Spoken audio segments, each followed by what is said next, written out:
Ancient Mysteries with Laird Scranton. You're listening to Brothers of the Serpent podcast.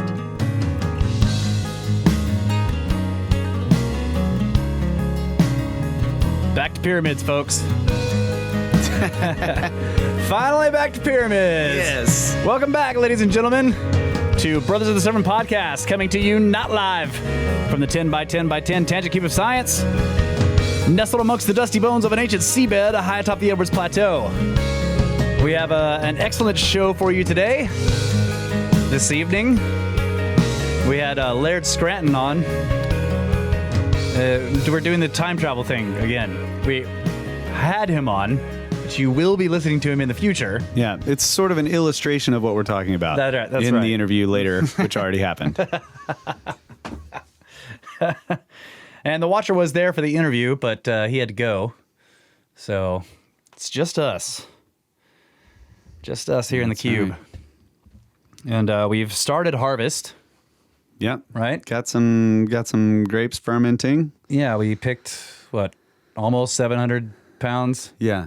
Like 650 pounds of grapes and of red. Got those fermenting. So that was fun. Screwed up the whole schedule. Kyle stayed up all night that night. We recorded Cosmographia on Monday, and then and then Kyle basically just edited the show and then left the studio and went out to the orchard and was there all night. I got 2 hours of sleep and then went out there. And we picked grapes and destemmed them and moved them into the winery and did the inoculations and all the tests and everything and a few little tiny additions and then put the yeast in. So Yep. It's bubbling away.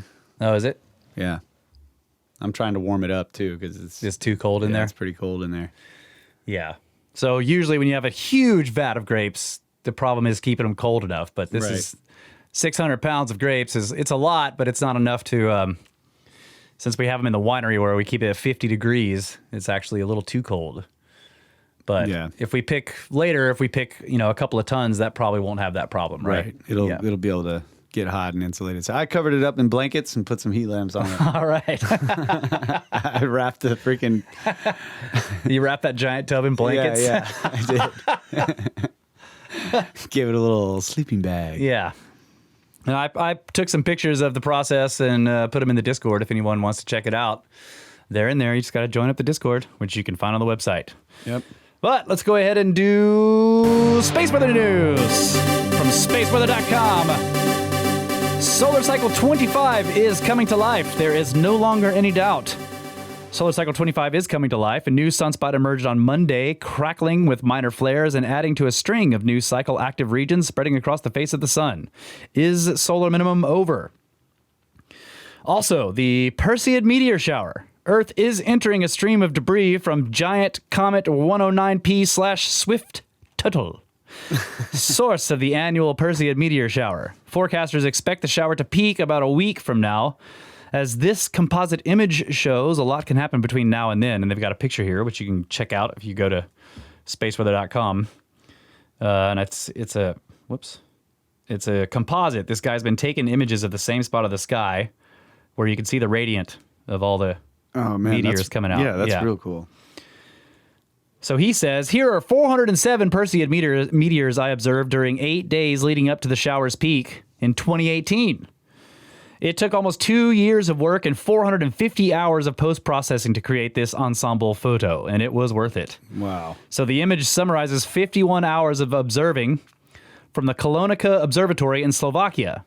Highlights include a moon-bright fireball on August 12, 2018, the drift of the shower's radiant from August 5th through the 15th, and carefully calibrated colors that show the green glow of most Perseids, a hue caused by the nickel in the disintegrating meteoroids. Man, that's really cool. Right now, Earth is in the outskirts of Swift Tuttle's debris stream. Only a few Perseids per hour are streaking across the night sky, but as Earth plunges deeper into the stream, meteor rates will increase sharply, potentially increasing to 100 plus per hour on the nights of August 11th and 12th and 12th and 13th. So stay tuned for updates as the peak approaches. Very cool. Yeah. Looking forward to it. Current conditions. Solar wind speed is a relatively high, 434.1 kilometers per second. And the proton density is low at 3.5 protons per cubic centimeter. Sunspot number currently is 12. Spotless days, obviously, there is 0. And we are down to 70% total spotless days in 2020. So we've gone down quite a bit. Let's see. What are the neutron counts?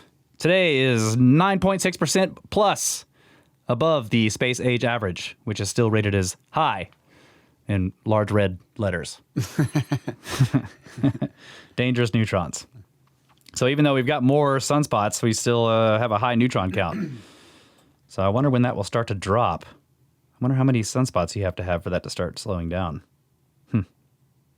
Yeah, me too. Yeah. Curious. All right, so before we get into news stories, we have a special donation from Ann. And it's to you, buddy. For Russ. Can't say happy birthday because by the time Kyle reads this, it will have gone past. Poor planning on my part. But maybe have a nice dinner at Soap Lake with it. Oh, yeah. Thank you, Ann. Thank you. $42. That's going straight into my bank. That's not a Snake Bros donation. That's for me. No. Can't send it to Kyle's PayPal, Ann. He's going to freaking blow it, you know? We're going to buy a mic. That's right. Going to buy a new mic. We are. All right. So thank you very much for that. Thank you. And thanks also to everyone who donates to the show. We really appreciate it. Yeah. From the independent.com, solar systems could have a large number of planets that are home to alien life, a study finds. The research suggests that other parts of the universe could be host to numerous planets that are habitable, unlike our solar system, where just one of the worlds has the right conditions for life to thrive. Scientists looking for life elsewhere in the universe regularly search for planets in the habitable zone, which are distant enough from their star that the water would not immediately be evaporated away, but close enough that it would not freeze. Researchers think that finding planets at that specific distance from their star, which is also known as the Goldilocks zone, is the best hope for finding alien life elsewhere in the universe. The new study was prompted by looking at a famous, relatively nearby planetary system known as TRAPPIST-1, which has at least 3 planets in its habitable zone. This made me wonder about the maximum number of habitable planets it's possible for a star to have, and why our star only has 1.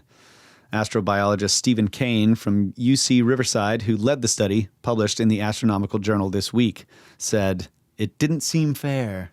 It's not fair. To understand how many habitable planets a solar system might be able to support, researchers create a model that allowed them to simulate planets of different sizes orbiting their stars. It accounted for the way that those planets would interact with each other as they orbited around their star, stretching over theoretical time of millions of years. They found that a star like our sun could support as many as 6 planets, each of them with liquid water and the conditions to be habitable. Other kinds of stars could support a full 7. If there are more than that, the planets would move too close to each other, disturbing their orbits. The research also helped illuminate the reason our planet has a relatively paltry 1 habitable planet, and the conditions that would change that. Part of our problem appears to be that the planets of our solar system move around in an oval shape. If their path is more regular and circular, they better minimize contact so that they can have more stable orbits. Jupiter might also deserve some of the blame for making our solar system so uninhabitable as well. It is so large, at 2.5 times the mass of the rest of the solar system's planets combined, that it hogs the space and disturbs everything around it, the study suggests. It has a big effect on the habitability of our solar system because it's massive and disturbs other orbits, Kane said. The research could now help identify other solar systems that could be worth exploring for potential life. That could inform research by NASA telescopes, such as the Jet Propulsion Laboratory's Habitable Exoplanet Observatory, which is looking through the universe in an attempt to find which worlds could have the right conditions to be a home. So, once again, a model. Yeah. It's based on models.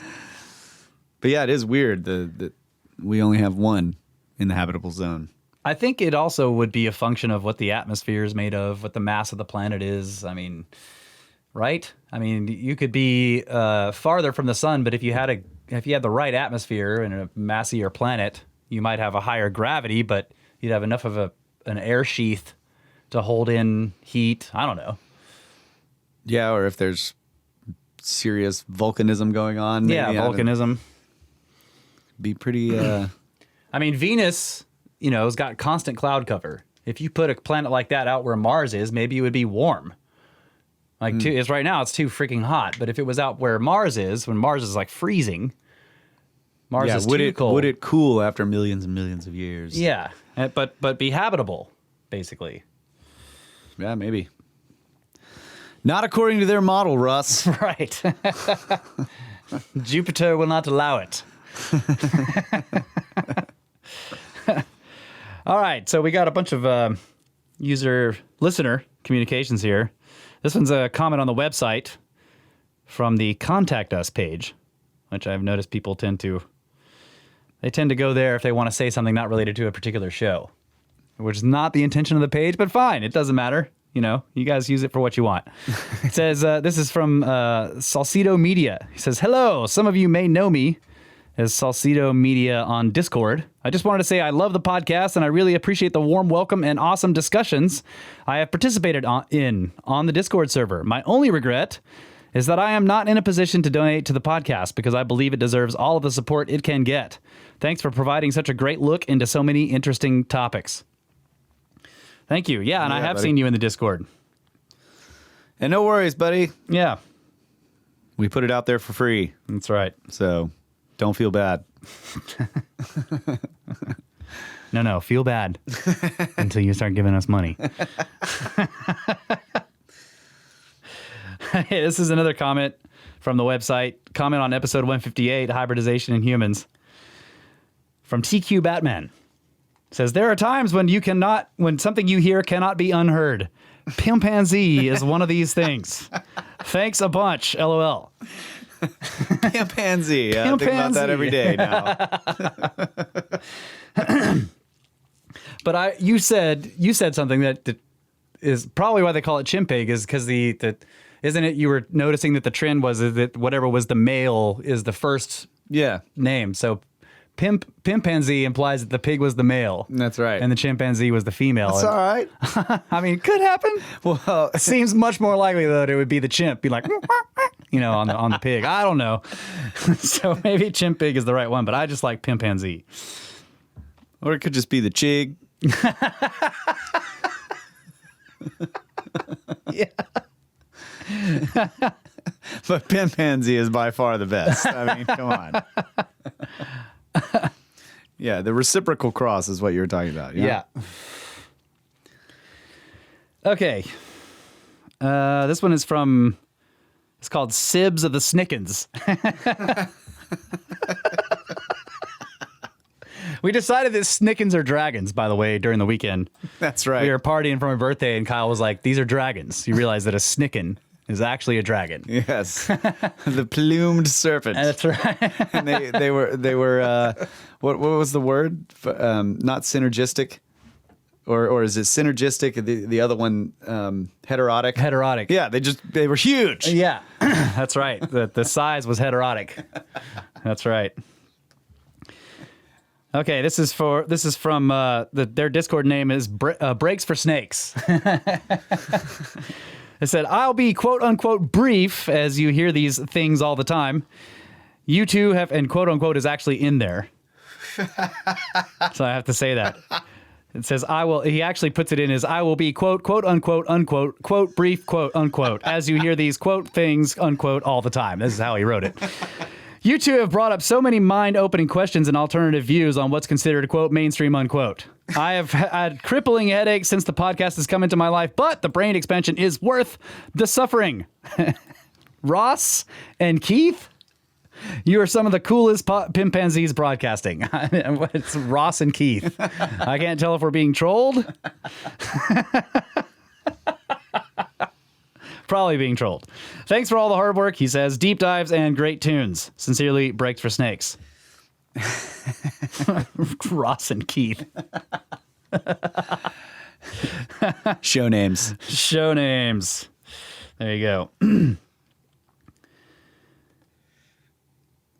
Okay.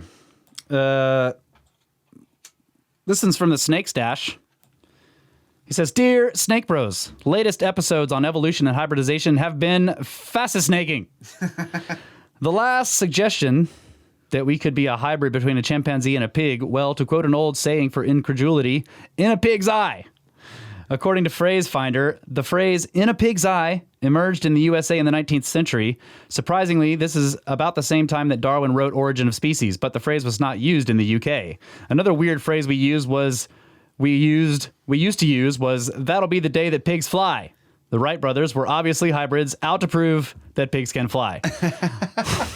One last phrase related to pigs. A toast you both and the watcher. A toast to you. Okay, I'm sorry. A toast to both of you and the watcher for very entertaining and enlightening episodes. Here's mud in your eye. This is where you slam a pasture brew while wallowing in your 10 by 10 by 10 pigsty. Keep up the great work. The Snake Stash. Slam and brew pasture beers. Yep. Hopefully we're going to get more because those are all gone. Thanks, Dad. Thanks, Dad.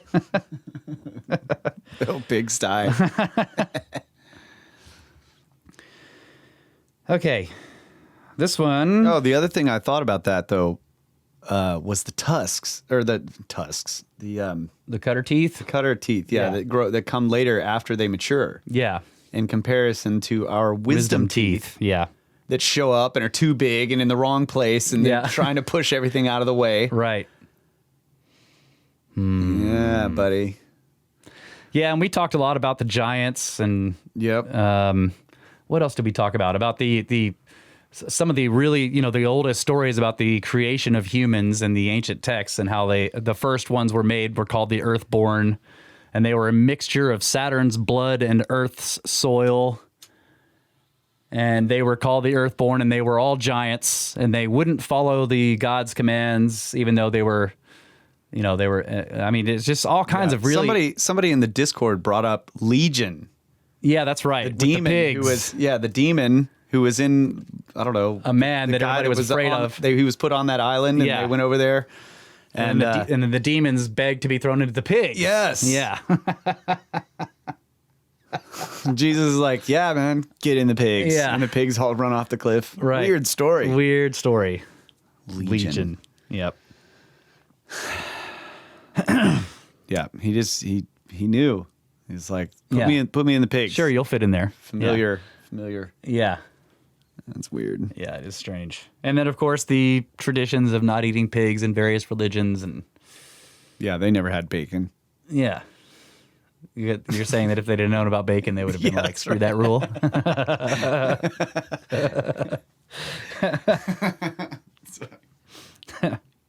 All right. This one is, I think it's from Ash, I'm going to guess. There's multiple names in here, so I'll just go with Ash. It's called Angels and Demons and Monsters and Serpents.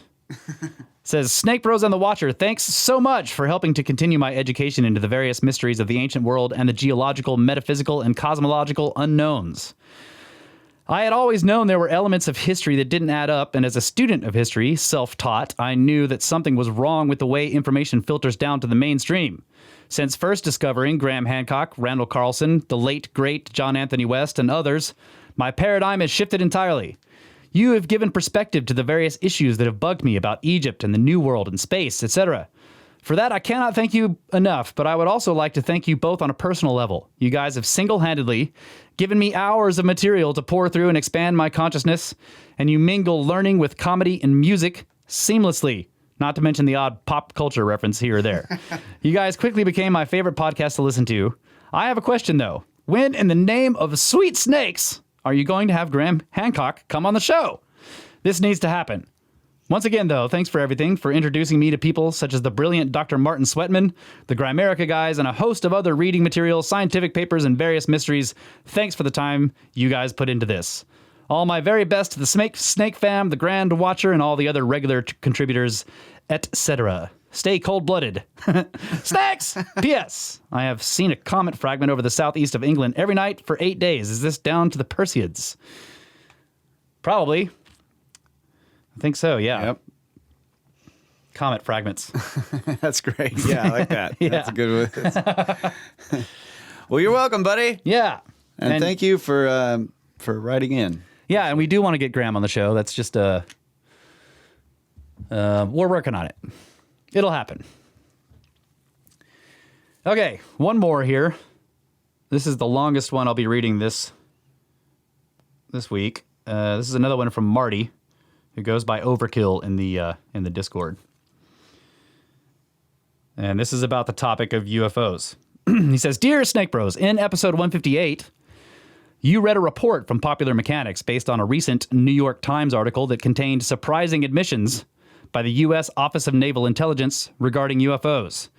To aid in providing some historical context for the U.S. government's official position on the subject, I believe it might be helpful to your listeners to bring to their attention a pivotal article published a mere 5 years following the Kenneth Arnold famous sighting of 1947, which ignited the modern age of UFOs. The April 7th, 1952 issue of Life magazine, which is the most widely read magazine in the U.S., in U.S. history, with a weekly circulation of approximately 4 million copies and 13.5 million readers at the time, over 8 times that of the current New York Times. Life contained a headline on the cover which read, There is a case for interplanetary saucers. The title of the thought-provoking article read, Have we visitors from space? With the tagline, The Air Force is now ready to concede that many saucer and fireball sightings still defy explanation. Here, Life offers some scientific evidence that there is a real case for interplanetary saucers. The article reads in part, quote, Last week, the U.S. Air Force made known to Life the following facts. As a result of continuing flying saucer reports, the Air Force maintains constant intelligence, investigation, and study of unidentified aerial objects. A policy of positive action has been adopted to find out, as soon as possible, what is responsible for observations that have been made. As part of this study, military aircraft are alerted to attempt interception, and radar and photographic equipment will be used in an attempt to obtain factual data. If opportunity offers, attempts will be made to recover such unidentified objects. Already, all operational units of the Air Force have been alerted to report in detail any sightings of unidentified aerial objects. Other groups, scientists, private and commercial pilots, weather observers, all trained observers whose work in any way concerns the sky and what happens in it, are urged to make immediate reports to Air Technical Intelligence Center at Wright-Patterson AFB in Dayton, Ohio, of any unidentified aerial objects they sight. Further, for the first time since Project Saucer was changed from a special type project to a standard intelligence function in December of 1949, the Air Force invites all citizens to report their sightings to the nearest Air Force installation. All reports will be given expert consideration, and those of special interest will be thoroughly investigated. The identity of those making such reports will be kept in confidence. No one will be ridiculed for making one. There is no reason as yet to believe that any of the aerial phenomena commonly described as flying saucers are caused by a foreign power or constitute a clear and present danger to the U.S. or its citizens. These disclosures, sharply amending past Air Force policy, climaxed to a review by Life with Air Force officials of all facts known in the case. This review has resulted from more than a year of sifting and weighing and weighting all reports of unexplained aerial phenomena, from the so-called flying saucers to the mysterious green fireballs so often cited in the Southwest. This inquiry has included scrutiny of hundreds of reported sightings, interviews with eyewitnesses across the country, and careful reviews of the facts with some of the world's ablest physicists, astronomers, and experts on guided missiles. For the first time, the Air Force, while in no way identifying itself with any particular conclusions, has opened its files for study, unquote. So Marty says the information conveyed in this 68-year-old article is not altogether different than the actual quotes coming directly from the U.S. Office of Naval Intelligence in the New York Times article.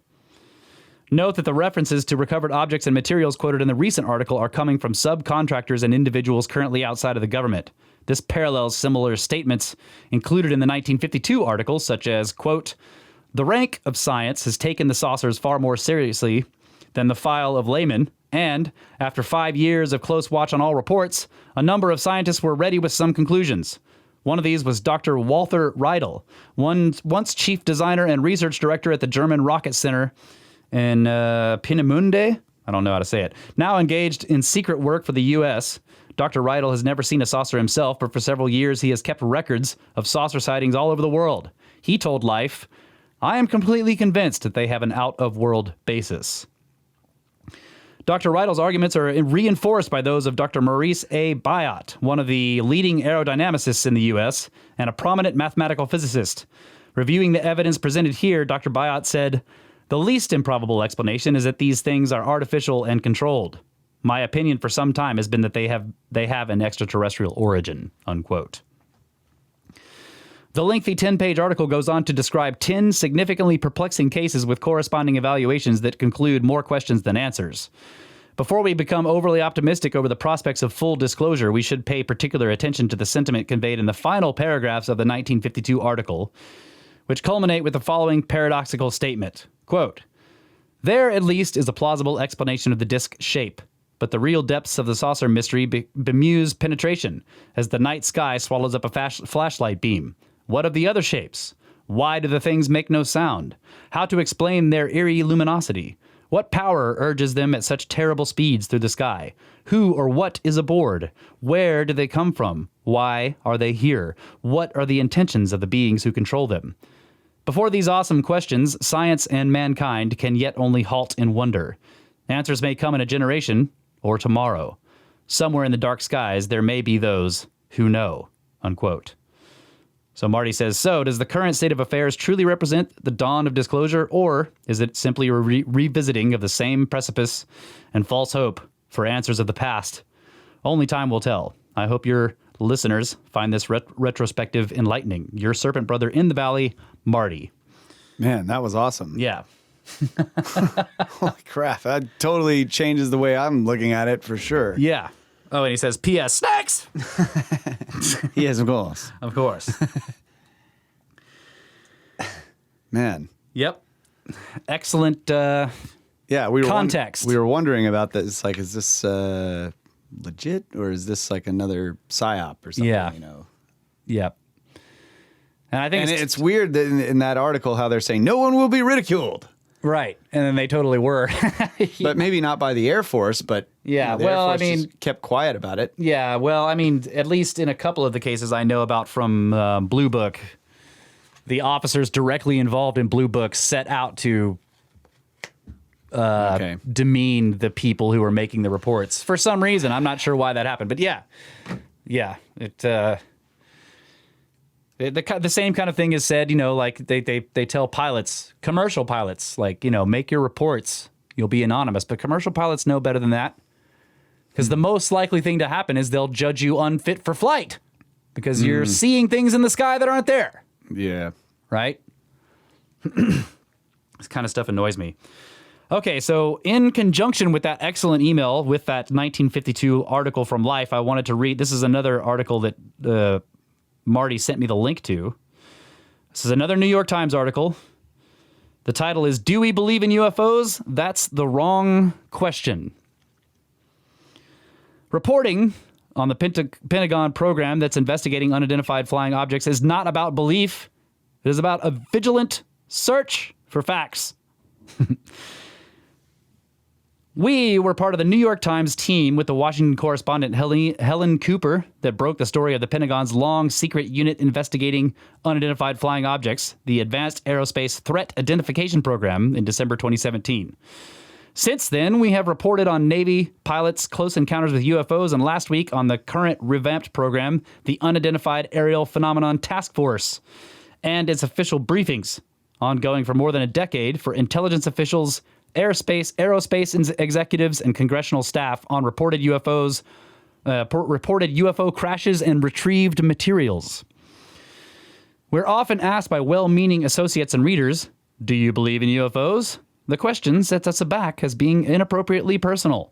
Times reporters are particularly averse to revealing opinions that can imply possible reporting bias. But in this case, we have no problem responding, no. We don't believe in UFOs. As we see it, their existence or non-existence is not a matter of belief. We admire what the great anthropologist Margaret Mead said when asked long ago whether she believed in UFOs. She called it a silly question, writing in Red Book in 1974, quote, Belief has to do with matters of faith. It has nothing to do with the kind of knowledge that is based on scientific inquiry. Do people believe in the sun or the moon, or the changing seasons, or the chairs they're sitting on? When we want to understand something strange, something previously unknown to anyone, we have to begin with an entirely different set of questions. What is it? How does it work? Unquote. That's what the Pentagon UFO program has been focusing on, making it eminently newsworthy. And to be clear, UFOs don't mean aliens. Unidentified means we don't know what they are, only that they demonstrate capabilities that do not appear to be possible through currently available technology. In our reporting, we focused on how the Department of Defense, the Office of Naval Intelligence, and members of 2 Senate committees are engaged with this topic. Current officials are now concerned about the potential threat represented by the very real, advanced technological objects, how close they can come to our fighter jets, sometimes causing near misses, and the risk that our adversaries may acquire the technology demonstrated by the objects before we do. So if UFOs are no longer a matter of belief, what are they, and how do they do what they do? And if technology has been retrieved from downed objects, what better way to try to understand how they work? Our previous stories were relatively easy to document with Department of Defense videos of UFOs and pilot eyewitness accounts backed up by Navy hazard reports of close encounters with small, speeding objects. But our latest article provided a more daunting set of challenges since we dealt with the possible existence of retrieved materials from UFOs. Going from data on a distant object in the sky to the possession of a retrieved one on the ground makes a leap that many find hard to accept and that clearly demands extraordinary evidence. Numerous associates of the Pentagon program with high security clearances and decades of involvement with official UFOs investigations told us that they were convinced such crashes have occurred based on their access to classified information. But the retrieved materials themselves and any data about them are completely off limits to anyone without clearances and a need to know. We were provided a series of unclassified slides showing that the program took this seriously enough to include it in numerous briefings. One slide says one of the program's tasks was to, quote, arrange for access to data, reports, and materials from crash retrievals of AAVs, or Advanced Aerospace Vehicles. Our sources told us that AAV does not refer to vehicles made in any country, not Russian or Chinese, but is used to mean technology in the realm of the truly unexplained. They also assure us that their briefings are based on facts and not belief. Wow. So, I mean, I don't want to get political on this, but I'm just wondering, could this be, all of this be a sort of like an arms race tactic to make it look like we have been studying advanced technology from elsewhere in the world, out of this world? Yep.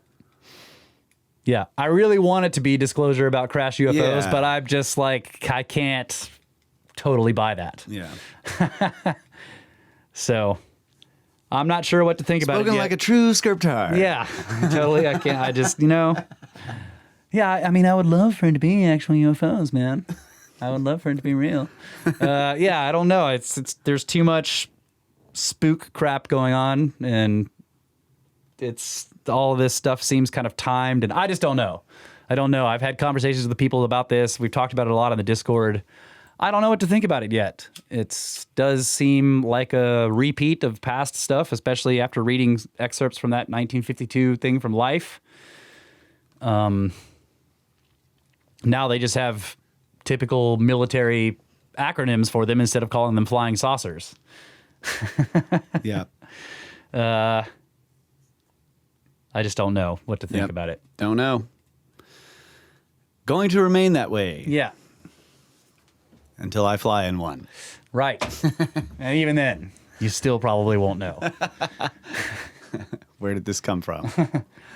Hello, Kyle. We're from Venus. Would you like to take a ride in our flying saucer? As long as it's cool in there.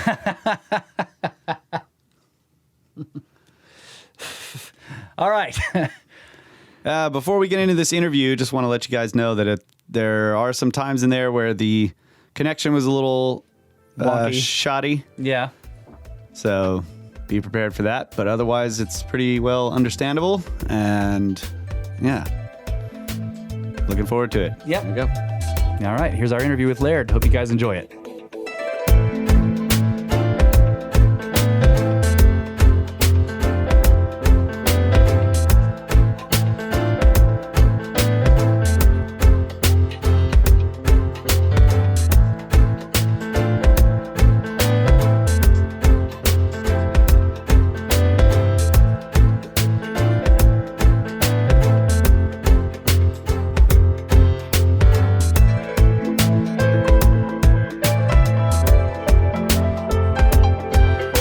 This week, ladies and gentlemen, we are joined by Laird Scranton. He is a prolific author. He's working on his 12th book, he says, but he's written many books. One of my favorites was the Viracochas heresies. There's also The Science of the Dogon, The Sacred Symbols of the Dogon, The Cosmological Origins of Myth and Symbol, and many more.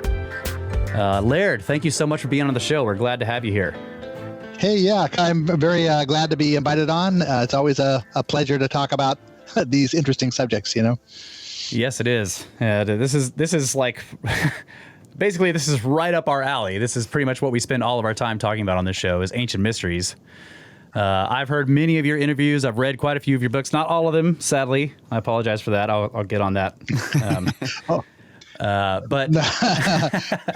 But yeah, we've been wanting to get you on the show for a long time. And the first thing I want to ask you is, how exactly did you get started looking into this kind of stuff? I'm sure you've told this story before, but let's hear it again. Well, it was really serendipitous. My wife, Risa, had read a book called Unexplained by Jerome Clark. And every chapter of that book had something to do with an unsolved mystery in the world that was interesting to read about. And one of the chapters was focused on an African tribe called the Dogon, who knew some things about astronomy they shouldn't reasonably know without having access to telescopes. They knew details about the star system of Sirius. And they knew that there were two stars there, not just one. From our perspective, there's a very bright star, the brightest star in the evening sky or the night sky, and a second star that's masked in the bright glare of the first star. So the Dogon knew that second star existed, which they shouldn't know, and they knew the correct orbital period for the stars, and they knew some other details of that system. And so I thought, wow, wherever that leads, that's going to be interesting. And so I started digging into that, trying to figure out what I could find out about it. That led me to a book by Robert Temple called The Sirius Mystery, which was published back in 1975. It was a very popular, controversial book. And his outlook on the Dogon was that this knowledge was reflective of a sci-fi alien type contact with beings from Sirius, which in the end I don't believe is actually the right perspective, but it was an interesting starting place. And that I used the Dogon sort of as a springboard for other studies. So one of the things I've heard and read multiple times on that particular thing about the Dogon and the Sirius is that was a contamination from the Europeans, and you kind of looked through that and decided that's not the case, right? That they knew that knowledge. Well, yeah. Carl Sagan famously said, well, look, it's obvious what happened here. Somebody with astronomical knowledge came to visit the Dogon, told them about the stars, and they adopted that as part of their lore. Right. Well, that's a sensible perspective, but as you dig down into it, you realize the Dogon are expressing these concepts using ancient Egyptian words that went out of use around 700 BC. So that's not very believable. Second of all, if you go back to the ancient Egyptian myths themselves, we've got a goddess, Isis, who symbolizes the bright star of Sirius. And she is said to have a dark sister in the Egyptian myths. So her name is Nephthys. And so here you have exactly the same information being expressed by an ancient Egyptian myth. So clearly no modern visitor created that myth. Right. Yeah, that makes sense. So did and you, through your studies, did you determine basically that the Dogon they either came from Egypt or a lot of their mythology did. Is that right? Well, the Dogon are an interesting group because they have civic practices that are predictive of what you find in ancient Egypt around 3000 BC or just after. They have they have rituals that are very much like ancient Judaism, and they have a symbolic system that's a close match for a Buddhist symbolic system associated with a shrine called a stupa. So the Dogon turn out to be an excellent starting point for comparative studies because under one umbrella you've got at least remnants of at least 3 ancient traditions. So they're not necessarily from Egypt or something, but maybe they are reflective of a very ancient tradition that all of these different cultures also ended up with pieces of. Is that the idea? Right. The Dogon perspective, and this is also the Buddhist perspective, is that in ancient times, someone who knew a whole lot about science imparted a civilizing plan and intentionally instructed a civilizing plan for humanity closely tagged to a creational tradition that was expressed in symbols. And they did that not just regionally, but globally. And so all of these symbols that Carl Jung identified as being archetypes, all these symbolic themes and so forth, are a consequence of that instruction. Way back in time, they all shared a common teacher. And each culture sort of preserved aspects of that over time.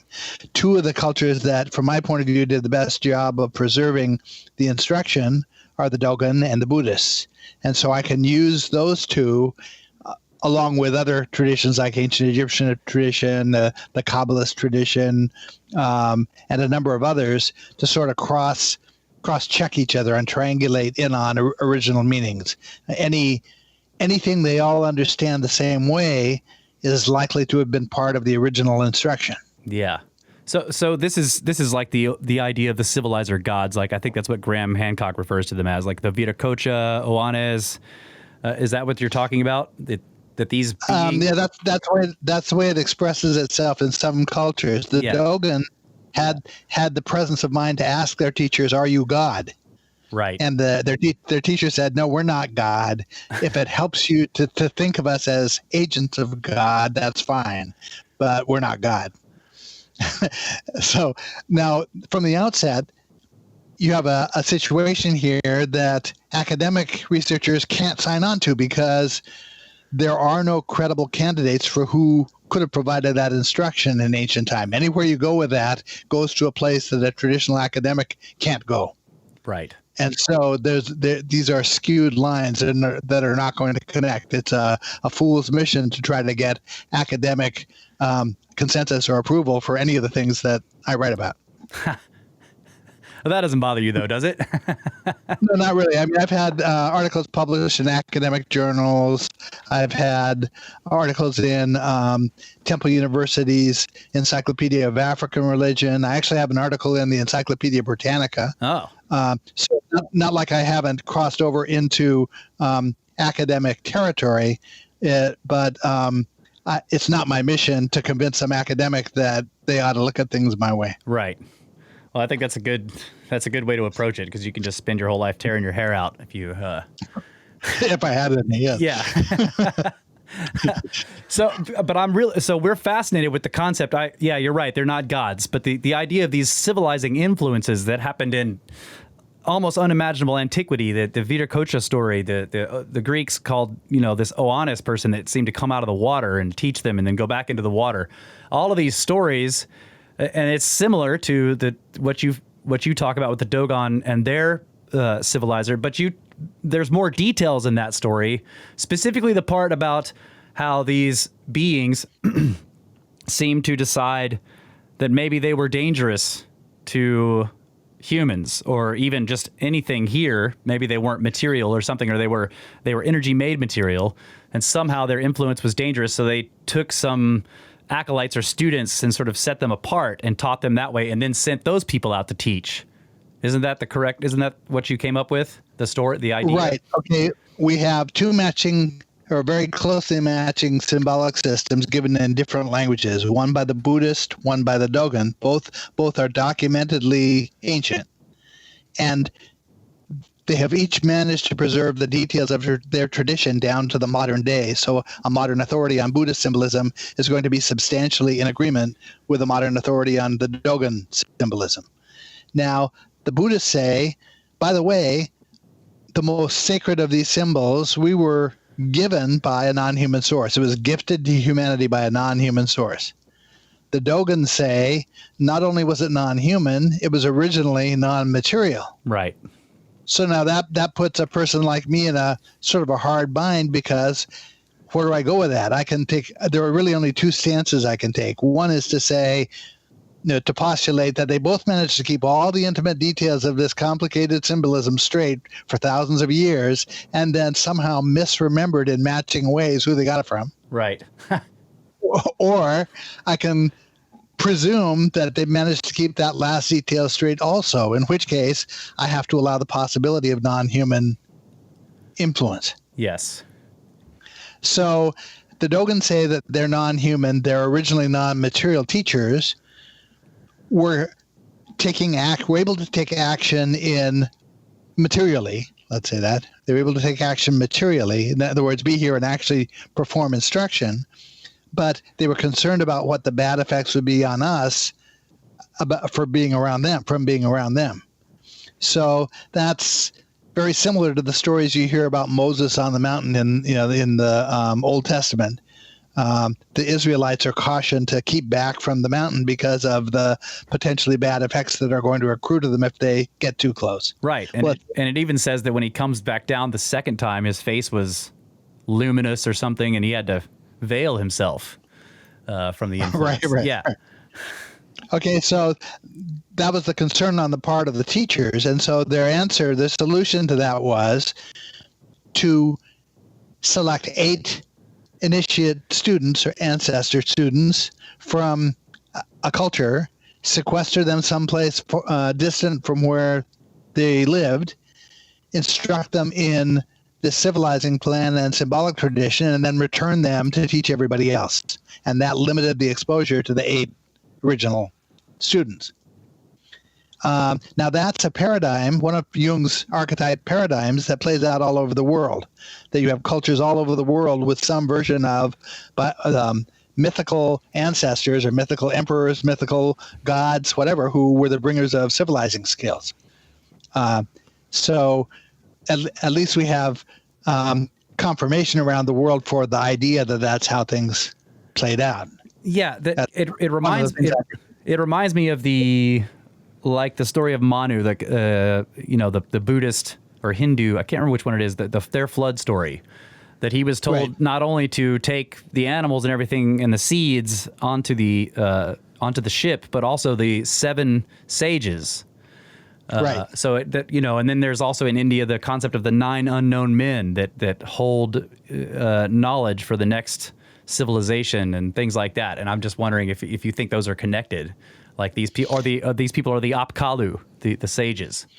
Yeah, these traditions, from my point of view, are all connected. They're all expressing in different ways sort of the phone game version of what was originally said, and it's a trick to try to keep things straight. From the Dogon perspective, the way you keep things straight is whoever put the system together had brilliantly mad skills in terms of teaching and trying to hold information in a correct context. The Dogon village society plan, the plan for a typical Dogon village, is such that every action of daily life, every structure of the village, every tradition that they observe, every holiday they celebrate, and so forth, all have symbolic meaning that reinforces this cosmological instruction. The instruction started out as science. The Dogon priests are saying, by the way, our symbolic system describes how matter was formed. And I thought, sure it does. And then they proceed to correctly describe an atom. And then they take the next step and correctly describe electrons, protons, and neutrons, and provide us with a drawing that's the image of one of the typical electron orbital shapes. Oh. So I thought, okay, I can see they have the top level structures scientifically correct. This is science. It's reasonable that it could be science based on those first 2 stages. Or it was taught to them by somebody who did have science or something like that. Right. Yeah. Right. So then I ask myself, what are the chances that all of the descending stages they're describing could also be scientific? But I didn't know enough at the time to be able to say, is this reasonable or isn't it? So I had to educate myself, starting out with popularizers of science like Stephen Hawking and Brian Greene, reading their books. And I eventually came to see that you can set the Dogon descriptions and the Dogon drawings that go with the descriptions side by side with what Stephen Hawking or Brian Greene says. In some cases, you could even substitute the Dogon paragraph for Hawking's paragraph and the Dogon drawing for Hawking's diagram, and you wouldn't have met Hawking's book. This is science, and they have a correct understanding of the structure of matter from waves to the atom. An example I use is if a friend of yours sits their 4-year-old down in front of you and the 4-year-old is able to correctly recite the alphabet and point to the right letter as they recite it, by definition, they know their alphabet. Well, that's what the Dogon can do with the alphabet of matter. They can correctly recite it from A to Z and draw the right shapes to go with the stages, and it's science. That is amazing. Yeah. Now, better than that, the Dogon talk about things that scientists don't even talk about. As a matter of fact, there are aspects this week I was reviewing in the Dogon material that go beyond what I have any ability to confirm or deny, because the astrophysicists don't talk about that stage. It precedes what they're talking about. This is at a more refined level. This goes down to what the dynamics of virtual particles are, what it would look like if you were within the dynamic of the virtual particles. Whoa. Wow. So, but this does bring us to something Kyle and I also love to talk physics and cosmology on here. And we were listening to a recent interview where you were talking about time and the idea of... Yes. So let's hear that. Let's hear you run through the idea of time and how it's been changing, and this may be what we see when we look out at the universe. Okay, first start off by understanding that although mathematics looks like it is the language we ought to be discussing these subjects with, there's a problem, because as we rewind the clock on the Big Bang, let's say, if we believe that a Big Bang happened, it takes us back to a point where the math breaks down. We hit either a value of 0 or a value of infinity, and the math can't handle it. There's no way it can express what the situation might have been at the origin point. The way the Dogon discuss it, which is conceptually, that's also the way Einstein worked things out. Virtually every theory that Einstein put forward was the consequence of thought experiments he had done for himself. And it was only after he had worked out to his own satisfaction how things must work that he would enlist other mathematicians who were better at the math than he was to confirm it. Math, it was not the way he arrived at it. He arrived at it by thinking things out. Well, this symbolic system helps us immensely because they flatly spell things out. Once you get to know the ancient symbolic system and the words that define it, at every stage of the game, they are flatly telling you unequivocally what they're talking about. And all you have to do is be in a position to understand what the syllables of the words mean, or what the concepts conveyed by the glyph symbols are. Every ancient Egyptian word flatly tells us the nuances of meaning that the scribe intended when he wrote the word down. It's the game when you're writing an Egyptian hieroglyphic word is to produce a word that is pronounced the right way, but also enlisting a set of shapes that if you substitute concepts for shapes, create a symbolic sentence that tell you what the meaning of the word. Okay, so I'm getting sort of off the track. In the mindset of the tradition, which begins with a philosophy called Samkhya in India, universes form in pairs. And there's a dynamic of energy, a cycle of energy between those two pairs that flows from one universe to the other universe and then back again. It's a cycle. It's an oscillation. Now, you can think of that. You can picture, if you want to picture that, think of an hourglass that begins with all the sand in the top globe that slowly filters down into the bottom globe. Only what's filtering is energy, and it's not just energy, it's also mass. So you have one universe that's progressively becoming less and less massive, and you have another universe that's becoming more and more massive. But Einstein tells us that when you increase the mass of a thing, you also slow down the rate of time. So there's an effect here that's happening, that as our universe becomes more massive, our time frame has been slowing down. Right. So that introduces a factor that the astronomers, the astrophysicists are not considering. When they use their telescopes and they look out into the universe and essentially back in time, they're looking back in time billions of years, they do their math and they say, wow, based on what our calculations, the rate of acceleration of the universe has to have been speeding up, which means there's got to be some force pushing it that's accelerating it that we know nothing about. They call it dark energy. Right. From the Dogon perspective and the perspective of Samkhya, that's not true. What's really happening is we're seeing the effect of our own rate of time slowing down. So an expansion that is actually happening at a constant rate looks like it's accelerating to us because we're slowing down. This is like being next to a train, on a train next to a second train, and one of the trains slows down or the other one speeds up. It's not immediately clear to the passengers, did my train slow down or did the other train speed up? Right. I've had that happen to me in my car. I pull up and park and somebody next to me starts backing out and then I freak out thinking I'm still rolling forward. So I know exactly what you're talking about there. Okay, so the essential difference between the non-materiality and materiality is one of quickness of time frame. All at bottom, all that's happening is time is quickening on the non-material side and it's slowing down on the material side. And is this an actual quickening or is this like a perception thing? No, it's an actual quickening of the rate of time, the rate at which events transpire. Okay. Okay. For us, it's a slow because we're becoming more massive. It's slowing our down. Rate of events is slowing down, right? Okay. So, this has some implications. One of the Egyptian, there's a famous concept in Egypt called Mat. It's a concept that basically represents. It's a complicated idea of a truthful way of being able to perceive things, a correct way of being able to perceive things. It has aspects of justice to it. It has aspects of truth and perception to it.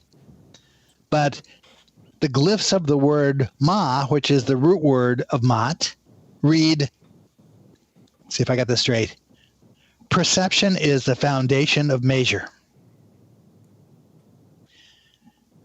Now, I'll try to explain what that means. We know that the speed of light is a constant. That, again, to give you an example, Einstein used, if you were chasing a train in your car and you speed up 5 miles an hour, then the relative speed between you and the train slows down 5 miles an hour. You start to catch up with it. But with time, that's not true. No matter how much we speed up, the rate we measure for the speed of time ahead of us is a constant. It doesn't change.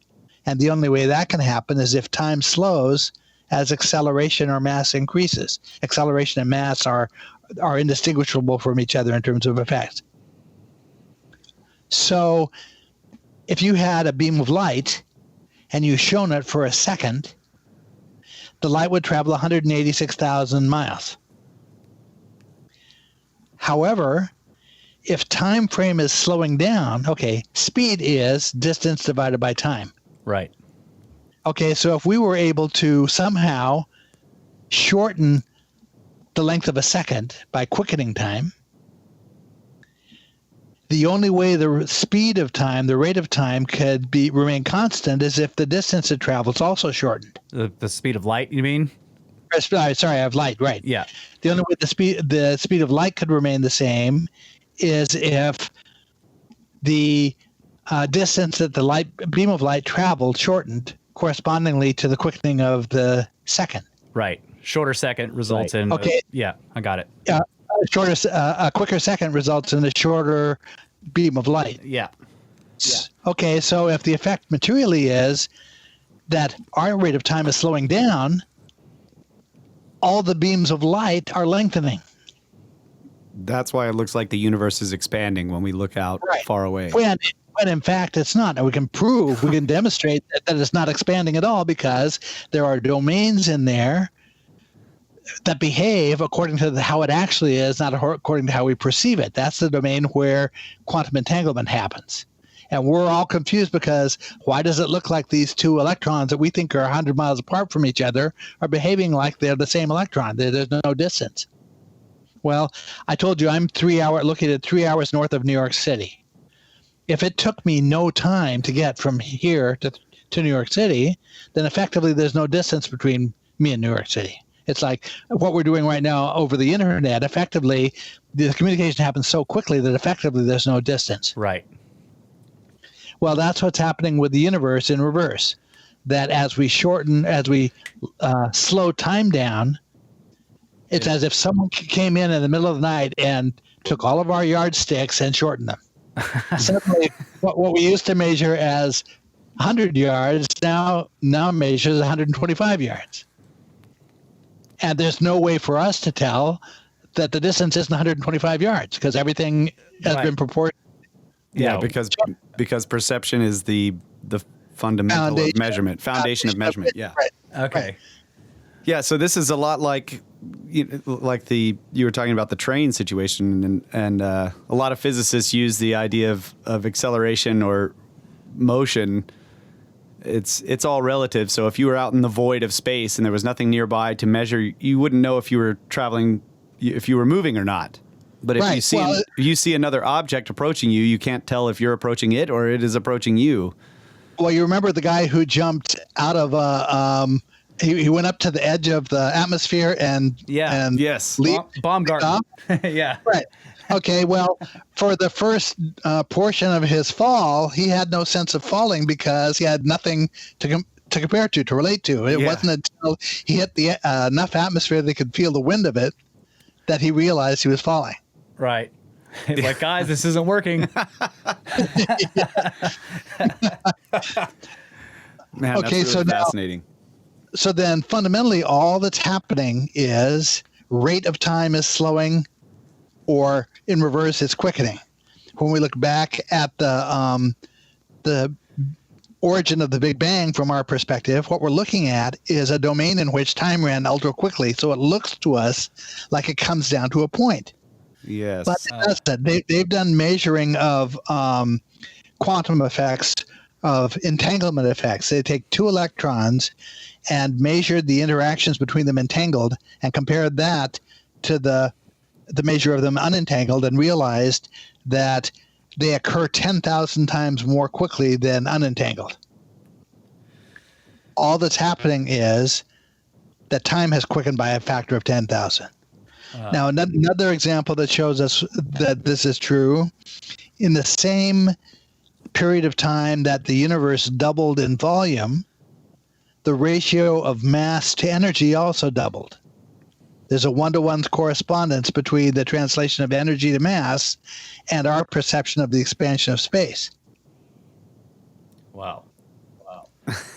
So you don't think that the Big Bang would have been the beginning of the, this hourglass being flipped over? That's what I was thinking too. No, it is, but not in the way that we think. Okay. Okay. Again, if tomorrow everything that happened in our lives suddenly were happening 10,000 times more quickly, we wouldn't notice. Yeah. Being in it, we wouldn't notice it. But our next door neighbor who didn't slow down, it would look to him as if we were entangled. Right. Our life, every motion we make would look wave-like. If you've ever seen like a time-lapse photography of traffic, speed it up enough and it looks like a wave. It doesn't look like individual cars. Right. That's why everything looks wave-like to us, not because it is waves, but because the time frame is so quick. Now, when you look at things that way, you never hit a singularity as you move back towards the beginning of the universe. But you're ever quickening the rate of time. There's no limit to how many times we can redouble the quickness of time, or how many times we can cut it in half. So it's very easy to imagine that there's a domain conceptually above ours that we connect to through black holes, where the rate of time runs 10,000 times more slowly than it does for us. And in fact, time slows down with the black hole. That's one of the functions. It does, yeah. Yeah. So this is all a function of time, and it's a function of misperception on our part. We don't understand what we're seeing, and so we misperceive it. There was a case with a native tribe who had lived their entire existence in a valley. There was no distance longer than a very short distance. And so when they were first taken out of this valley by researchers and they saw a herd of sheep up on a hill, they couldn't be convinced that those weren't tiny sheep. Right, because they weren't getting the distance. They weren't able to, yeah. Yeah, they had no concept of how distance affects perception. Yeah, and you're right that the mass of a black hole in the area around it drastically affects, well, theoretically, drastically affects the perception of time. There's a time dilation effect. So you're saying that this actually is happening to the entire universe. Right. It's more than that. The entire set of events. Let's talk on the quantum scale because it's easiest to describe there. Boils down to a handful of dynamics of energy that are all related. If they begin with when two qualities of energy come together, two differing qualities of energy come together, they tend to spin. If you same thing is true with water. If you have two streams of water of different temperature or moving at different speeds and they come together, they tend to spin and create a vortex. Well, that happens with energy in the background vacuum of space, that we see oscillations. These virtual particles pop into and out of existence as far as we're concerned. But in the context of an act of perception, the act of perception, Heisenberg says, when you get down to that small, tiny a level, there's no way to perceive something without disturbing it. And if we think that acceleration is equivalent to mass, if we're in a virtually massless state, we're also in a virtually unaccelerated state. So we perceive something in that state, we have to disturb it. The only thing we can do is accelerate it. And when we accelerate it, the energy spins. That's angular momentum. The virtual particles themselves, the dynamic of those particles, which is sort of a crisscrossing dynamic, it creates sort of an almond shape. That dynamic is called angular impulse. Then, as energy spins in a circle around the center, it evokes mass, which creates resonance. If you think of Om, chanting Om, what you're doing symbolically is you're demonstrating the concept of resonance. Now, resonance causes resistance, and resistance effectively is mass. And so that spinning energy as it moves around and it gains mass has 7 different points where resonance causes enough resistance that a vector of energy is emitted perpendicular to the plane of the spinning energy out of the center of the energy. That's called angular inertia. That's the whole shooting match for the Dogon in terms of material creation. And those dynamics of energy, which are easily definable at the quantum level, play out in parallel on every upward scale of creation from there and every downward scale. The Dogon describe those systems you just talked about, the spinning? Oh, yeah, absolutely. Yep. Wow. They describe it. Actually, they describe things, as I said, that our science doesn't describe. They also they quantify certain things that are happening in the context of the virtual particles that we have no clue what goes on there. There's nothing I can compare it to say, is this number right or is it not right? Man, I'm going to have to spend some time digesting all of that. Yeah. That is freaking awesome. I was like, I think he lost me when he said it's easiest to describe at the quantum level. I was like, I don't think I've ever heard somebody say that before. Ever. Okay, well, so we have, let's say we have a half dozen dynamics of energy at the quantum level that come into play here. Some of those we can observe, some of those we can't directly observe, but the idea, knowing that these play out in parallel on all the upward scales, it no longer matters that we can't observe those, because knowing that they play out in parallel, all we have to do is look at the structures we can observe to infer what has to be true about the structures we can't. Okay, yeah. Whether they're too big or they're too small. Okay, so you may be familiar with the idea of a wheel or a chariot associated symbolically with Orion. Yes. This happens in many ancient cultures. There's a wheel or a chariot described as being associated with Orion. That makes no sense to us because we look up at the constellation of Orion and there's no wheel and there's no chariot. Why did all these ancient cultures think there was one? Well, it turns out there is one. There is one, yeah. Okay, now it was a trick to arrive at the fact that it's there. I'll try to explain how I arrived at that. In the Dogon creation myths, there's a character named Ogo, and Ogo plays the role of light in these creation myths. His name is a counterpart to the Egyptian word Aku, which means light. It's the name of a light god, and it's a term for light. Ogo measures the universe in 8 billion steps. Okay, well, I know that the word step is one of the code words for a cubit. There are two ways to measure a cubit. One is by the length of your forearm from your elbow to the tip of your finger. The other is by the average pace or step of a person. So when I heard that Ogo is measuring out the universe in steps, I thought, well, first of all, I know that 8 billion, the universe measures much larger than 8 billion cubits. But one of the figures that commonly has been given in the past for the size of the observable universe, the radius of the observable universe, is 8 billion light years. Huh. So I thought someone anciently is trying to set up an equivalence between cubits and light years. And so I go to the Egyptian hieroglyphic dictionary and I discover that an ancient term for cubit was Aku Meh. Aku is Ogo's name. It means light. And Meh is a word for measure or a word for cubit. Ah, light measure. Right. Okay, so now I have confirmation we're talking about light. Okay. Then I ask myself, how is it that we came to understand how big an Egyptian cubit was? Well, we inferred it from the dimensions of the Great Pyramid. Right. The Great Pyramid measures 440 cubits per side of its square base, and it measures 280 cubits high. So, and my friend Robert Boval was the one who suggested that the three large pyramids at Giza repeat the configuration of the three belt stars of Orion. Yes.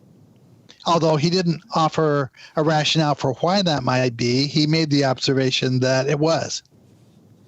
So here I am sitting with three pieces of information. I know there's an association with Orion, and I know that there might be an association with the numbers 440 and the numbers 280. So I key those into Google, into a search line, and I turn up references to a spiraling birthplace of stars that centers on the belt stars of Orion called Barnard's Loop. Its light is so faint that you can't see it, but it can be imaged with time-lapse photography. The Dogon call it the chariot of Orion. And when you image that spiraling birthplace using time-lapse photography, it looks for all the world like the wheel of a chariot that Orion the Hunter is standing in. and it measures 440 cubits light years by 280 light years. Oh my God. How did they know this? Well, the Dogon say the reason the Dogon also observe the ritual of placing large stones on a plateau to represent stars that are important to their cosmological tradition, specifically including those belt stars. And they say the reason they represent the belt stars is to draw our attention to the structure called the Chariot of Orion. They say that the dynamics of that macroscopic spiral are a match for a spiral of matter that is the first finished structure of matter in the microcosm. This is a consequence of the energy dynamics I was talking about, is to produce at every point in space and time a tiny little vortex or a tiny little spiral. And the Dogon describe how that spiral forms. So I look up Barnard's loop. I discovered that it's classed as a stellar bubble. The Dogon say that their spiral is created when wind causes mass to encircle and form a kind of a bubble. A stellar bubble scientifically is formed when the stellar wind causes stellar mass to encircle and create a bubble. So the Dogon are precisely right. We have apples to apples comparison between Barnard's loop up in Orion and this tiny spiral of matter down in the microcosm. This is illustration of the concept of as above, so below. Yeah. And it's not the only one. Turns out the reason the Sirius stars are important is because they repeat the dynamic of virtual particles. If we want to know how virtual particles work, look at those two Sirius stars. They spell it right out. Oh, and the way that they orbit each other or something? Yes. If you were to track the orbit, any orbit over time, like the orbit of the moon around the Earth, that we're not normally we diagram it as if it were static, sitting in one place. Yeah. Okay, but if we were to account for the fact that both of these bodies are moving through space as the orbit goes on, what you produce is that crisscrossing angular impulse figure. Right. It's all the almond shapes. Well, the Sirius stars do that too. And my saying that just made me realize that I have a way of validating those Dogon numbers that I have no way of validating. I thought because they should play out in terms of those Sirius stars. So I could do some research based on those and come up with some confirmation for what the Dogon are saying. All right. man, you heard it that's here awesome. first, folks. Man, I want to point out that I didn't realize that the base of the pyramid was 440 cubits. It's royal cubits, actually. Okay.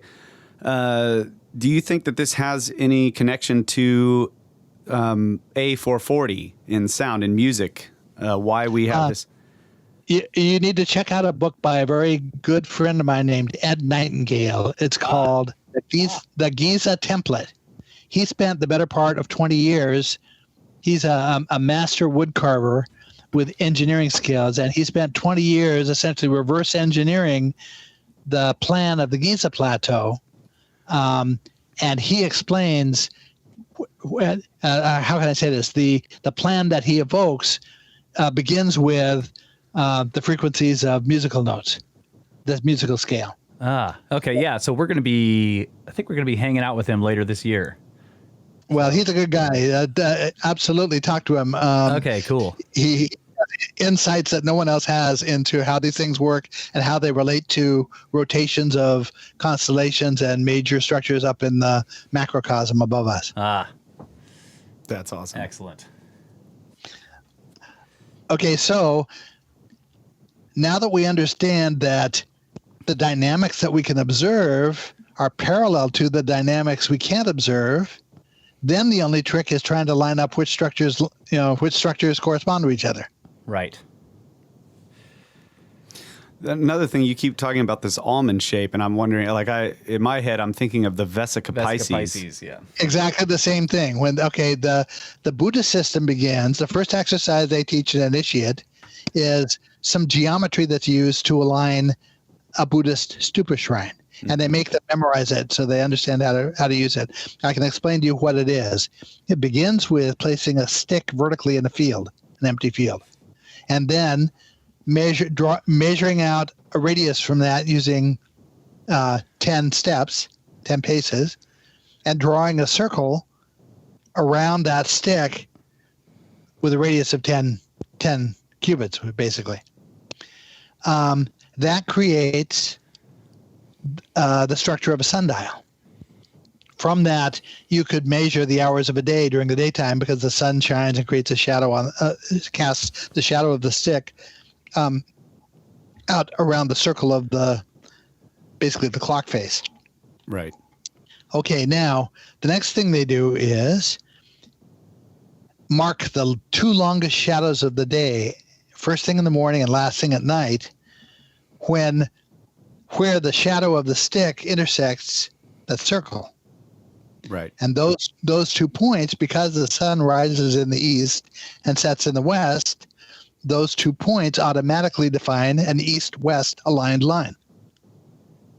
If you were to go out every day and mark that, you would notice that over the course of a year, it moves progressively northward until the solstice, moves south again and passes through the stick on the equinox, and then continues south to the next solstice and then moves back. In other words, that line gives us visibility on seasons of the year. Yeah. Yes. Yeah, we call that the stick trick. Now, more importantly than that, the next thing they do is that using those two east-west aligned points, out of the circle as the center points of two new circles of a slightly larger radius, they draw two more circles. And those two circles intersect each other in a Vesica Pisces shape at the center. Now, the Buddhists are saying that this geometry recapitulates, it recreates how space actually emerges. But beyond that, what's not said, but later on with some overview you can infer, is that it's also reconciling. Okay, so it's reconciling in geometry how non-material space, the space of a non-material universe, overlaps material space. But it's also reconciling how the arrow of time that we measure with the sundial overlaps an oscillation of time that's experienced non-materially. Okay. I see that. Yeah, there is an oscillation in there. Right, and that oscillation is the native mode of time. It's also the native mode of consciousness. It's the native mode of biology. The single act, the single tendency of energy, when you have two qualities of energy we can think of as positive and negative poles, they come together and they move apart. They oscillate the same way our heart oscillates. And that dynamic is the root dynamic of everything. The same dynamic that has the potential to create matter has the potential to create consciousness. A way to understand that is we know that if we look at an object with just one eye, if we close one eye and look at an object, we see a two-dimensional view of the object. Simply by virtue of opening the second eye and getting a second image of it from a slightly different angle, most people automatically get a three-dimensional view of that object. It's automatic. It's a function of biology. It's a function of physics. The same thing is true for consciousness. Consciousness is the ability to reconcile an overview of something with a detailed view of something. And the simple act of being able to reconcile those two views automatically creates a potential for consciousness. And so that oscillation for energy builds the potential for consciousness right into the structure of the universe. That is cool. This all comes from the Dogon as well. Is that what you're saying? It comes out of comparative view of how several different traditions understood the same thing, aided greatly by what glyphs the scribes chose to use to represent the concept in their words. I'll give you an example. One of my books, I was trying to formulate, and one of my early books, I was trying to formulate a couple of paragraphs to define what a symbol is. And I had made a couple of different stabs at trying to do it and kept not being happy with what I came up with. I think I had it, and then I would come back and read it the next day and say, no, that's not right. That's not it. So I finally got frustrated and thought, wow, how stupid am I? I have the teacher's copy of the book here, the Egyptian Hieroglyphic Dictionary, explains every concept you want to know if you look at the words the right way. So I thought they have to have words for symbol. I went and I discovered there were 2 words for symbol. One was Hashem, like Hashem in Judaism. It's a name that's substituted for the name of God, a word that's substituted for the name of God. So it's used as a symbol. The other is Akam. Those 2 words are each formulated with 3 glyphs, and they're formulated in parallel with each other. The first one shows a picture of a bent arm, which is a symbol of a cubit, but it also represents the concept of an action. The second glyph is a picture of a womb, and the third is a picture of an owl. Symbolically, that word says to me, action preserves knowledge. Huh. Sorry, that says action replicates knowledge. Replicates knowledge. Okay. Gives birth to knowledge. Yeah. Right. That's Akam. Hashem, the first one, is formulated the same way, only it reads, action preserves knowledge. The middle glyph changes. Instead of being a womb, it's a picture of a stream with a dam in the middle of it. Mm. So a dam creates a reservoir behind it. So the first word reads action preserves knowledge. The second one reads action replicates knowledge. With those 2 words, they have defined the entire spectrum of what a symbol is. That's all it is. They've given it from the perspectives of the person who encodes the symbol, and the person who interprets the symbol. Wow. I simplify it a bit more than that when I'm trying to explain the concept of a symbol now. I simply say any method of communicating knowledge without using a written word is a symbol. Okay. Yes, I can see that. But actually, even a written word is a symbol. Or a string of them, right. Yeah. But in modern terms, if we differentiate symbolic language from written language, any way of communicating knowledge that doesn't use a written word is a symbol. And so if I hold my hand up to indicate that I want you to stop, I've just used a symbol. Right. Yeah, so that's a semaphore, a type of body language that it's symbolic, yeah.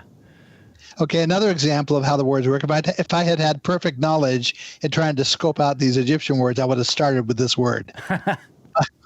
It's a word for week, like days of a week. It's written with 2 glyphs, so it's a very simple construction. The first symbol is the sun glyph, which is a circle with a dot in the middle of it. That can represent the concept of a day, the same way that the stick in the middle of the field represents the concept of a day. Right. The second glyph is an upside down U. It's the Egyptian number 10. So I looked at that word and I said, symbolically, that says to me 10 days. 10 days, yeah. So I then went and did some research and discovered the ancient Egyptians had a 10-day week. I thought, wow. This word just conveyed correct information to me about the concept of a week without my even knowing it. If I just knew what the symbols meant, I would know what the concept was. Then we go to ancient China, to their hieroglyphic language, and in earliest form, their sun glyph was round with a dot in the middle of it. Their word for week was written with 2 glyphs, their sun glyph and their number 10, and they also observed a 10-day week. With comparison of those 2 words, we have commonality between the 2 hieroglyphic symbol systems at the point they were invented. They both work the same way. They both formulate their meanings the same way. With Chinese, it's understood that the glyphs represent concepts. People who read Chinese interpret the words that way. They substitute a concept for the glyph, and they read the word. That's what I'm doing with the Egyptian words. No Egyptologist in the world would endorse it. Why not? That just seems weird. Because from their perspective, the Egyptian words are mostly phonetic. But we can knock that out of the water easily because most phonetic values, most written languages only define about 40 phonetic values. And we have 4,000 Egyptian glyphs. Yeah. So how much of a rocket scientist you have to be to figure out there's something else going on besides phonetics here.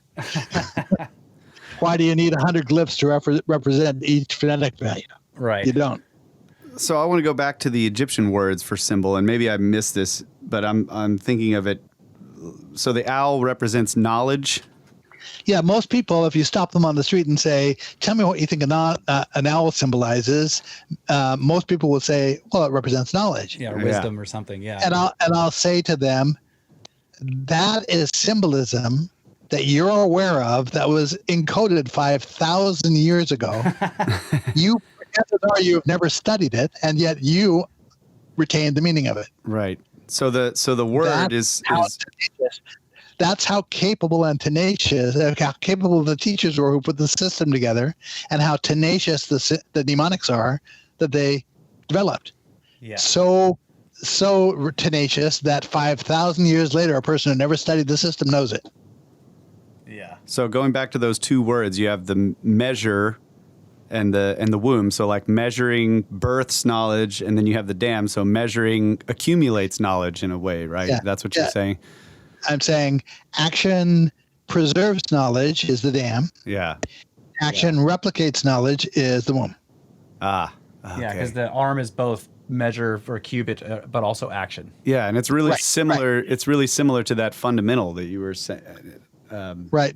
Now, there's another thing. In order to understand that, there are a couple of reasons why these glyphs have multiple meanings. That's important to understand.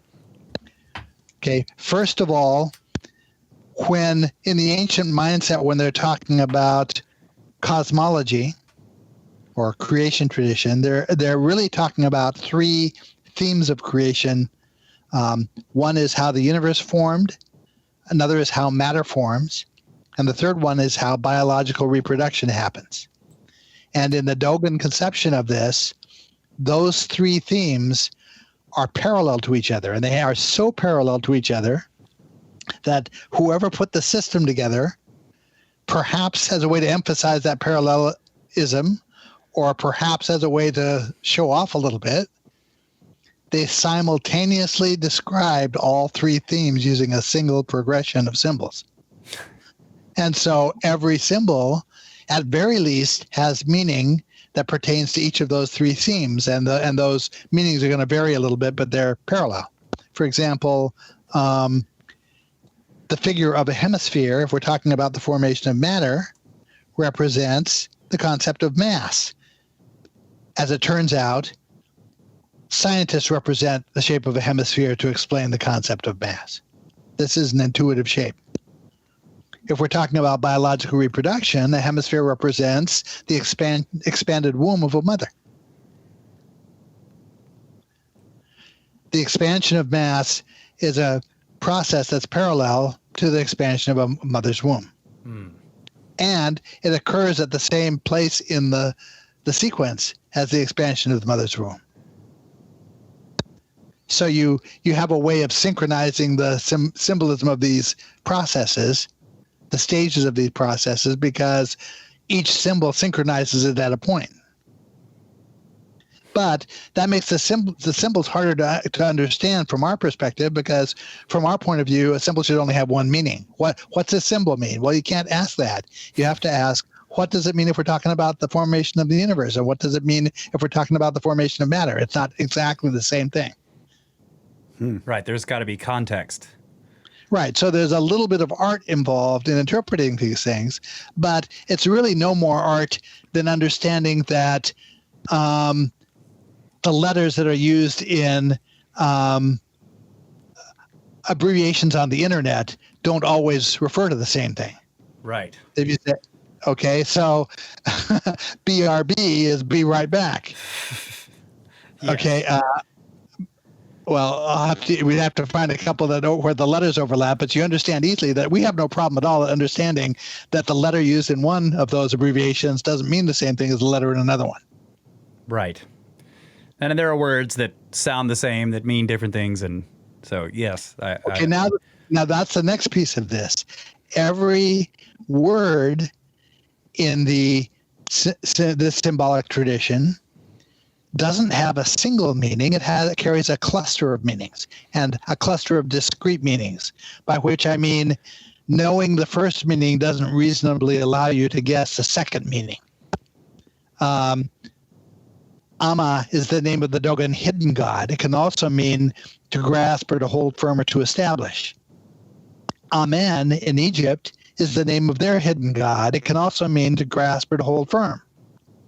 If you go to ancient Egypt, I read an article one time where the Hebrew scholar, if you go to ancient Judaism, I had a Hebrew scholar write an article arguing that the Amen that follows at the end of a Hebrew prayer can't be the same word as the Egyptian god Amen, because the Hebrew word comes from a root that means to establish.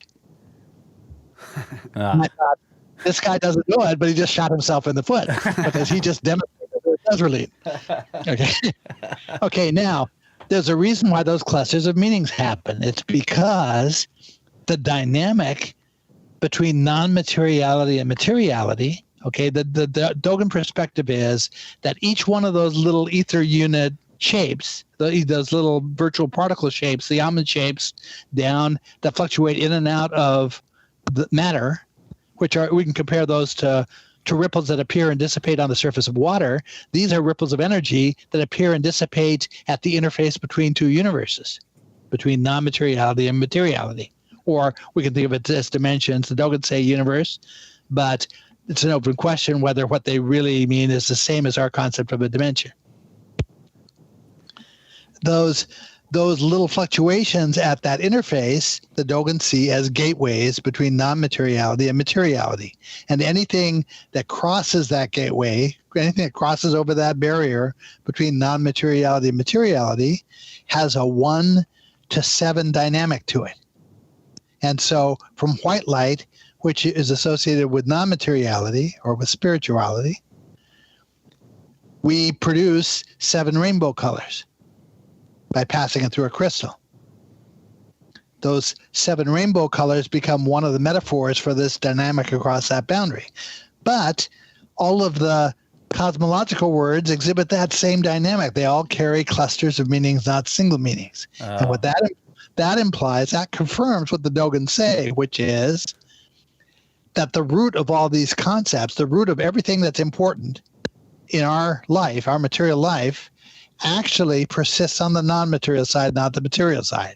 It's like the TV show you're watching on or you're streaming onto your screen doesn't reside in the screen. It resides someplace else, and you're streaming it.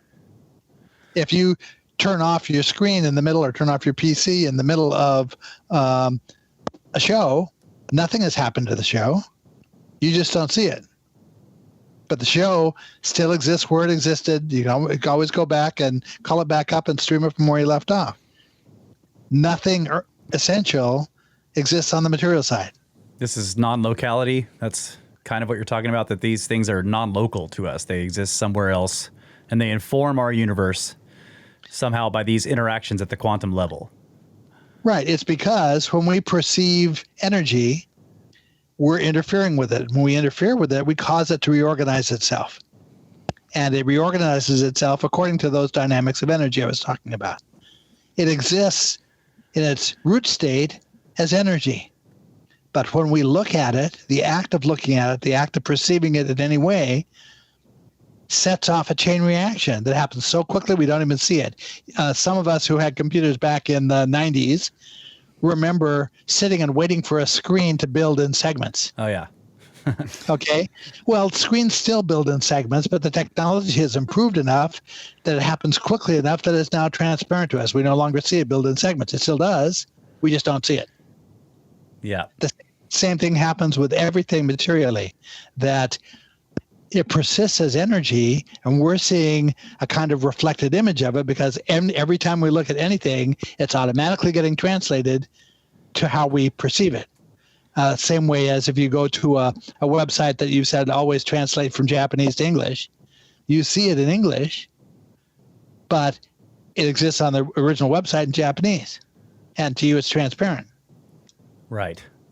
So I want to go to the one of the topics you do discuss quite often is that really interests us is this interface between the material and the non-material realm and how this oscillates back and forth, and sometimes we're closer to being able to perceive this other realm. Is that, am I saying it the right way there? Is that? Yes, this is Yuga cycle concepts in Buddhism and Hinduism. Yeah. The concept of the Yuga is that humanity passes through eras where they are more or less connected to materiality. And from my point of view, that's a function of shifting time frames. And the action of those shifting time frames, another term for the Yuga cycle is the great year. It's another way of conceptualizing it. That cycle happens according to the same dynamics as we see a year occurring. And so the point that we have just passed is the point where we're furthest removed from non-materiality. That's conceptually the same as a solstice. It's a 25, basically almost roughly a 26,000 year cycle. Yeah, 25,920, right. Right. Yeah. So then it has like a 25,000 or like a 12 to 13,000 year half cycle. Right. So we're at the solstice of the cycle. 6,000 years ago or a little more, we were at the equinox of the cycle. But now think about those hourglasses with the sand in them, with all the sand begins at the top, meaning it's fully material, and then shifts to the bottom. The top globe becomes less material, the bottom globe becomes more material, and we're shifting time frames at the same moment. Well, time frame is a correlate to water pressure. That if I get in a submarine and I go down deep into the ocean where the water pressure is very, very strong, I can't get out of that sub without equalizing the pressure. I can't safely do it. Right. So we have airlocks, and the airlock, I step into the airlock, I equalize the pressure with the outside, and then I step out safely. Same thing in space. I step out of my spaceship into an airlock, I equalize the pressure, and then I step out into space safely.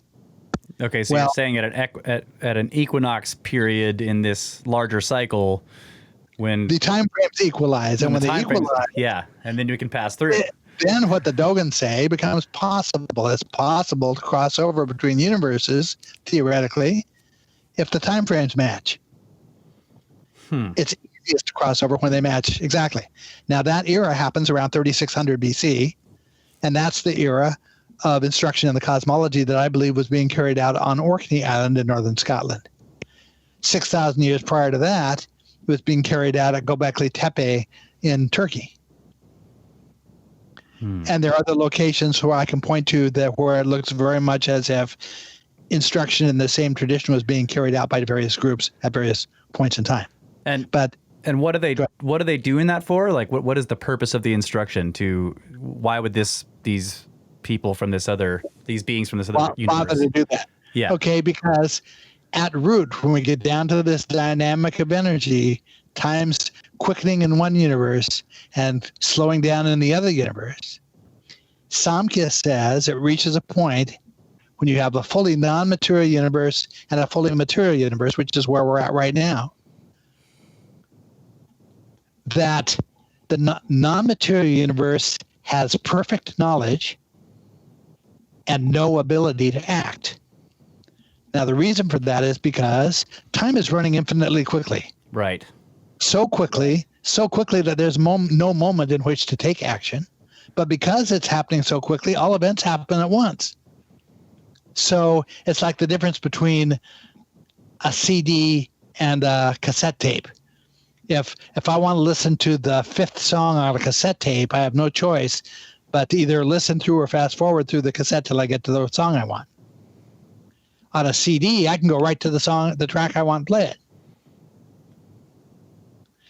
That is an illustration of the difference in the way things transpire between a non-material universe and a material one. The problem is that the situation of having perfect consciousness, perfect knowledge, but no ability to act is a thing for people. It's called locked-in syndrome. There's a famous case of a guy in France who had a car accident. Actually, he had a stroke at the wheel of a car and then had a car accident. And they thought he was brain dead. And in France, they don't let a person like that die. They take them home and they care for them until they die a natural death. So he was being cared for in his house by home health aides who would come in and attend to him all the time. He still had the ability to blink his eyes, but they were sure that was a reflexive. So that's the only thing he could move in his body. Otherwise, he couldn't move at all.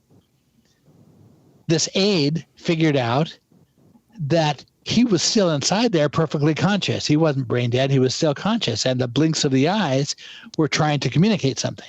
Man. And so she set up a system with him, a very simple system. She would walk through the letters of the alphabet and ask him to blink at a letter he wanted to use, and he'd spell out words to her. Wow, that's amazing. Okay, he ended up writing an entire book called The Diving Bell and the Butterfly that eventually became a movie, one letter at a time through blinks. Good grief.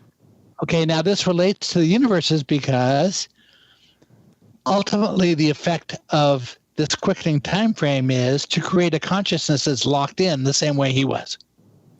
Unfortunately, at the point where that consciousness is going to be locked in, the non-material side, which is the only potential compatriot for the material side, is furthest removed from any perception whatsoever that the non-material is there. It's where we are right now. Right. Distantly removed from things non-material.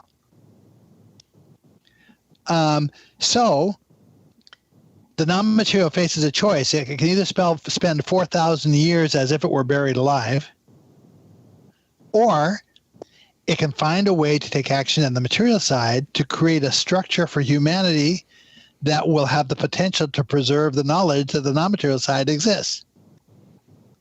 Better yet, through the esoteric tradition, they're actually training initiates, sincere initiates, in the techniques of how to communicate with the non-material. They're training them to pay attention to what Samkhya says are routine efforts to communicate knowledge and to induce action on the material side by the non-material. So, go ahead.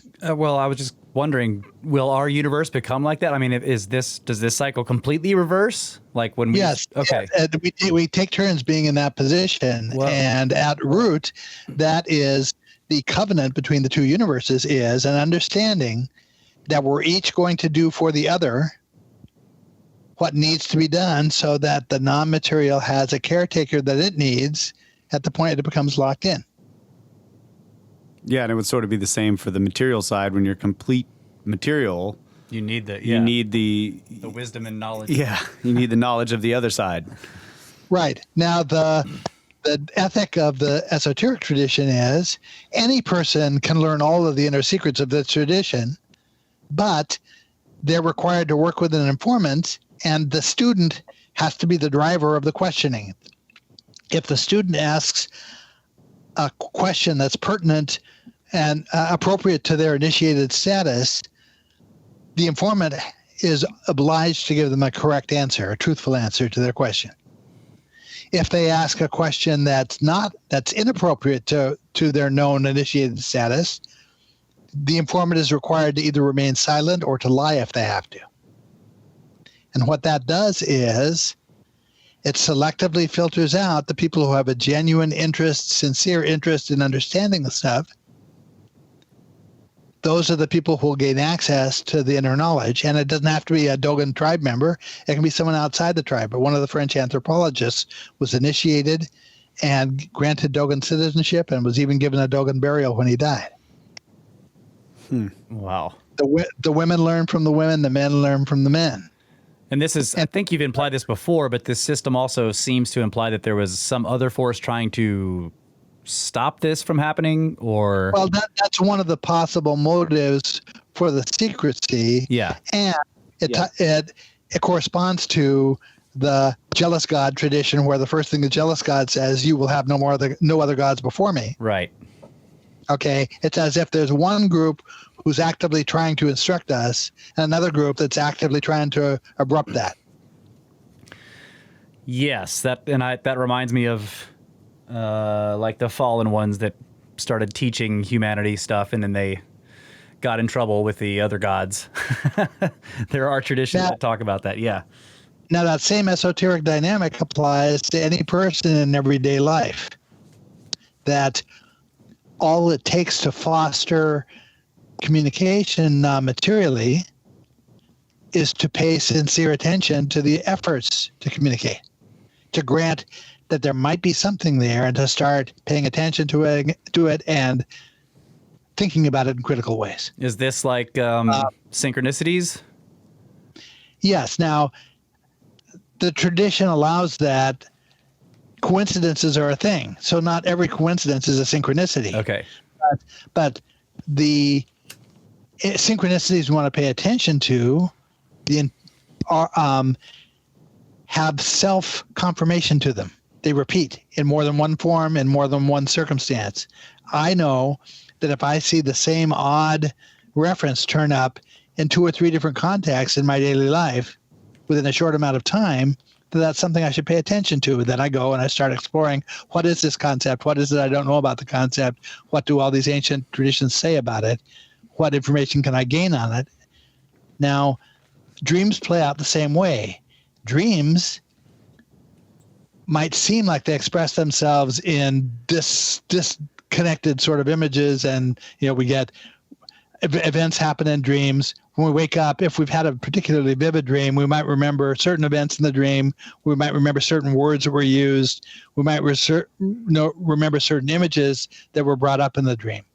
Well, if a person can do that, we can use these clusters of meanings to find the self-confirmation within those images, because they'll all play out in terms of a consistent phonetic value. And at that point, we'll have a bead on what the message of the dream was, because it will be expressed with that same phonetic value.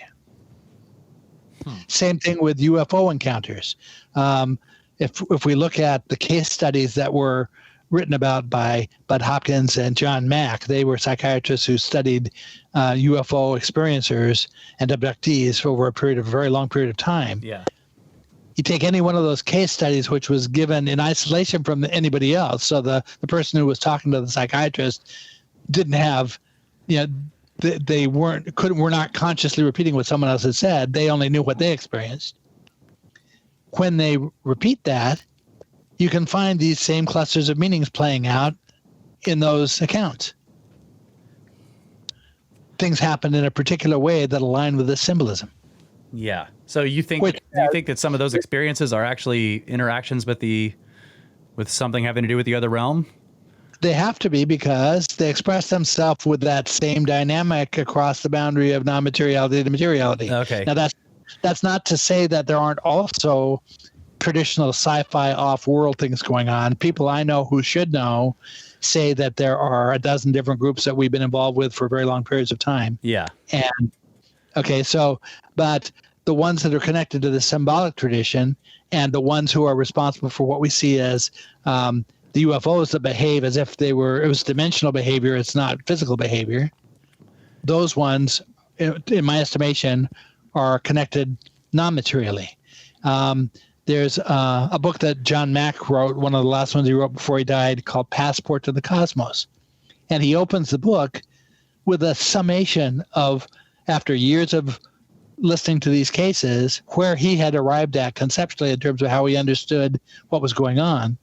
And I could have written the same. It could have been me writing those chapters that he's expressing things entirely in the way that I understand them. But he approached it from psychology, and I approach it from cosmology. Right. Wow. So all of this knowledge and stuff that's been recorded in these traditions and everything, this is all connected to the star myths as well, precession, and all of these structures all over the world that seem to be marking periods of precession. Yep. This is all. That's all part of the same stuff. Now, we talked about how we can measure time during the day with a sundial. that measures linear time. That's what the Dogon describe as a glimpse. Linear time that we experience materially constitutes a glimpse. It's moments. Non-material time corresponds to how we experience time at night. At night, we don't have the shadows of a sun to judge by. But the system that was come up with for keeping time at night in the absence of clocks was to observe, to define groups of stars as constellations at even spaces, 12 constellations at even spaces around there rising above the horizon. And every time one would rise, you could count that as the next hour of the night. Those are what the Dogon describe as glances. Non-materiality, because time frame is quicker, sees things in larger, grabs a larger piece of time with each look than we do. Oh, okay. Now, that also potentially applies to the idea, did humanity or was someone else involved with the building of some of these ancient structures? In Egypt, we see a progression from absolutely huge stones, like 700-ton stones, being used in the Sphinx temple. And as we move on progressively throughout Egyptian culture, they're using smaller and smaller and smaller and smaller stones to build things until it gets down to humans building things out of bricks. Right. Well, that could be a function of time, of a slowing time frame, that, or on the non-material side, of a quickening time frame, that they were actually, less massy back then. Yeah, if it was, For a quick time frame, there may be a minimum size that they could grasp, the same way as from our perspective with time, there's a Planck length, which represents the smallest length we can measure. Yes. Okay? You can imagine that if time were to quicken for us, we might be able to measure smaller and smaller and smaller and smaller units. Okay, yeah, I can see that. Or if space were compressed, we might be able to measure smaller and smaller and smaller units. Right. Kyle was just saying that if our universe was less massy, maybe that's why they could move such enormous blocks. Right. Less inertia. It also explains how it is that a brontosaurus didn't break its bones under its own weight. Yeah. Yeah. It also explains why it looks as if, from a perspective of the continents on the planet, as if the Earth has expanded. Oh, yes. Yeah. Okay, I can see that. Like the except they sort of explain that with the whole Pangea idea, right? Yeah. They're all spreading out. Right, but you can easily picture that if mass expands the size of the planet over time, if increased energy expands the planet over time, that originally it might have been a much smaller ball, and at that point all the continents would have been together. Yep. That is true. It's an interesting way to look at it. We would have had very small oceans. Yeah, that's right. I wanted to go back to the Sirius, Sirius A and Sirius B. Isn't it it's a 50-year cycle, the orbit? Right. Is that connected to the Jubilee? 52 years? Yes, same thing. The Dogon have a celebration called the Sigi, which is the Egyptian word Sakai that means to celebrate a festival. And this, the Dogon, these traditions tend to fib occasionally. The Dogon, publicly they say that their Sigi festival happens every 60 years. But the French anthropologists who studied them for 30 years say that, in fact, what happens is, after 50 years, the priests come up with a pretext to make an excuse why this time we have to celebrate it early. And that's to disguise the fact that they're using that orbital period as the basis of the celebration. And because most Dogon tribes people don't live to see two of those, Most people don't catch on to it. Occasionally, there's one guy who's lived long enough, he sees his second Siggy festival, who should realize, hey, that was only 50 years. Yeah, you did this a second time. Yeah. And they co-opt him by making a really big deal of the fact that, he got to see his second Siggy festival. Everybody's celebrating.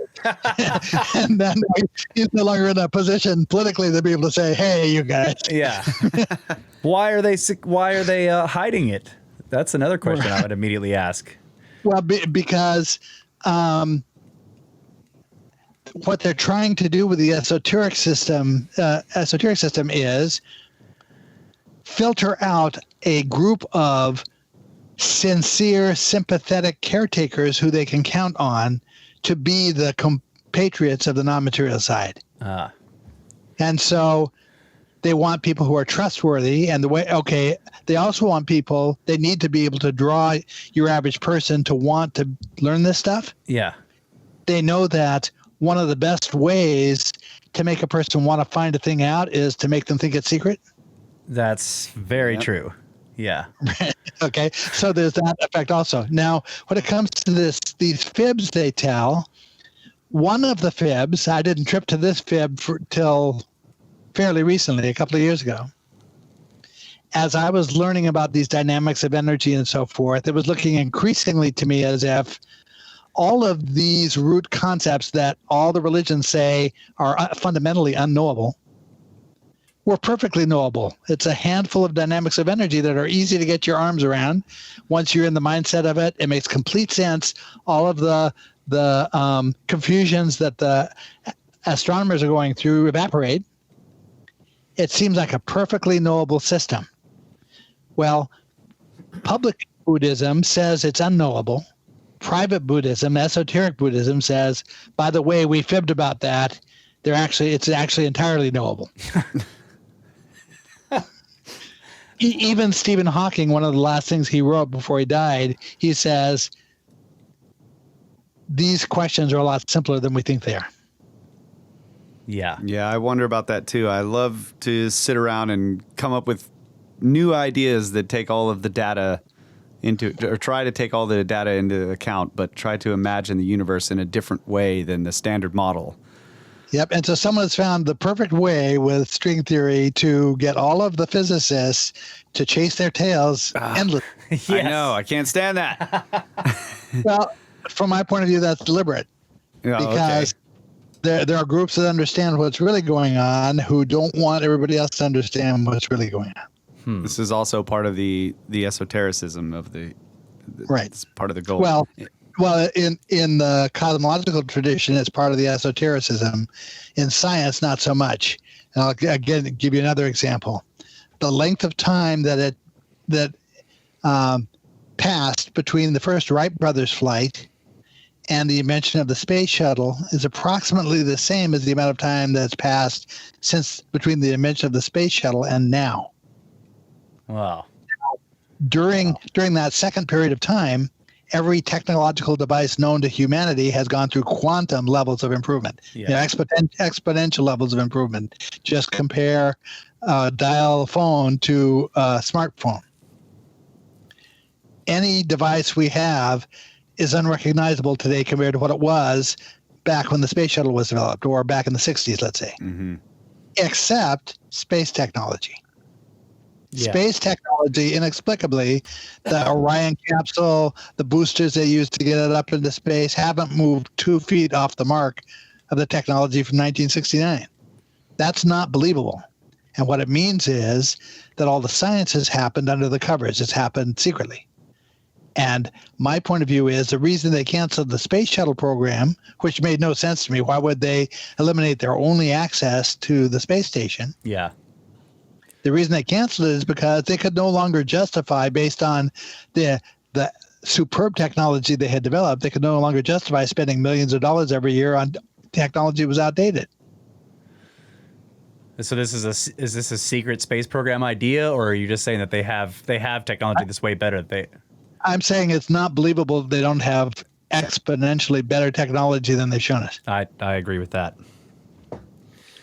Which means they already okay. A physicist I know who was one of the first people to confirm that the Dogon system was a completely sensible system, says that everything you saw on the first season of Star Trek they already have. Whoa. Whoa.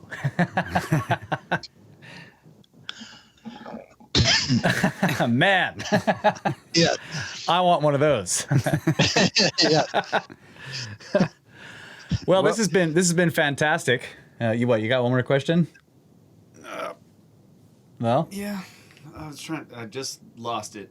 Oh. Had it, and then I lost Well, it. email me with it if you have questions, or Facebook message me or whatever. I remember what I'm it happy was. to- I Okay. remember what it was. Last question. I just wanted to ask you about the golden ratio in all of this. Like this. Yeah, just go. Golden Okay. ratio. Okay. The Dogon describe things dimensionally.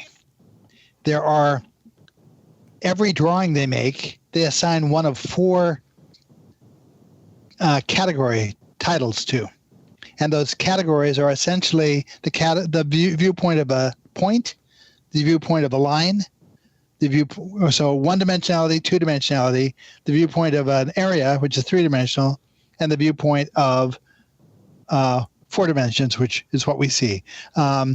As an aside, we should mention that Einstein represents time as being the 4th dimension, but none of this makes sense, and it makes a hell of a lot better sense if we postulate that time is the first of the dimensions, not the last. Because there's no moment in which the other things take place if you don't have time first. So these are dimensional views. The first way that the Dogon describe, I was talking about the vectors of energy that are emitted from spinning energy. Yeah. It's called angular inertia. That plays out for the Dogon as essentially a 2-dimensional view, or let me see if that's right. It's 3-dimensional if you count time as the first dimension. It's you have to have 2 different linear measures perpendicular to each other to get those vectors. But they also give us the 4th view, which is that of a spiral. Now, we know that the vectors as they portray them represent beams of light, and the beams of light get progressively longer, which means time frame is slowing down. But as time frame is slowing down, the beams all emitting from the center point of the spinning energy, if the time frames are slowing down, then distance is expanding as these beams are emitted, and that's the definition of a spiral, not straight lines. So that spiral, which corresponds to Barner's loop, which is a spiral, is a Fibonacci spiral.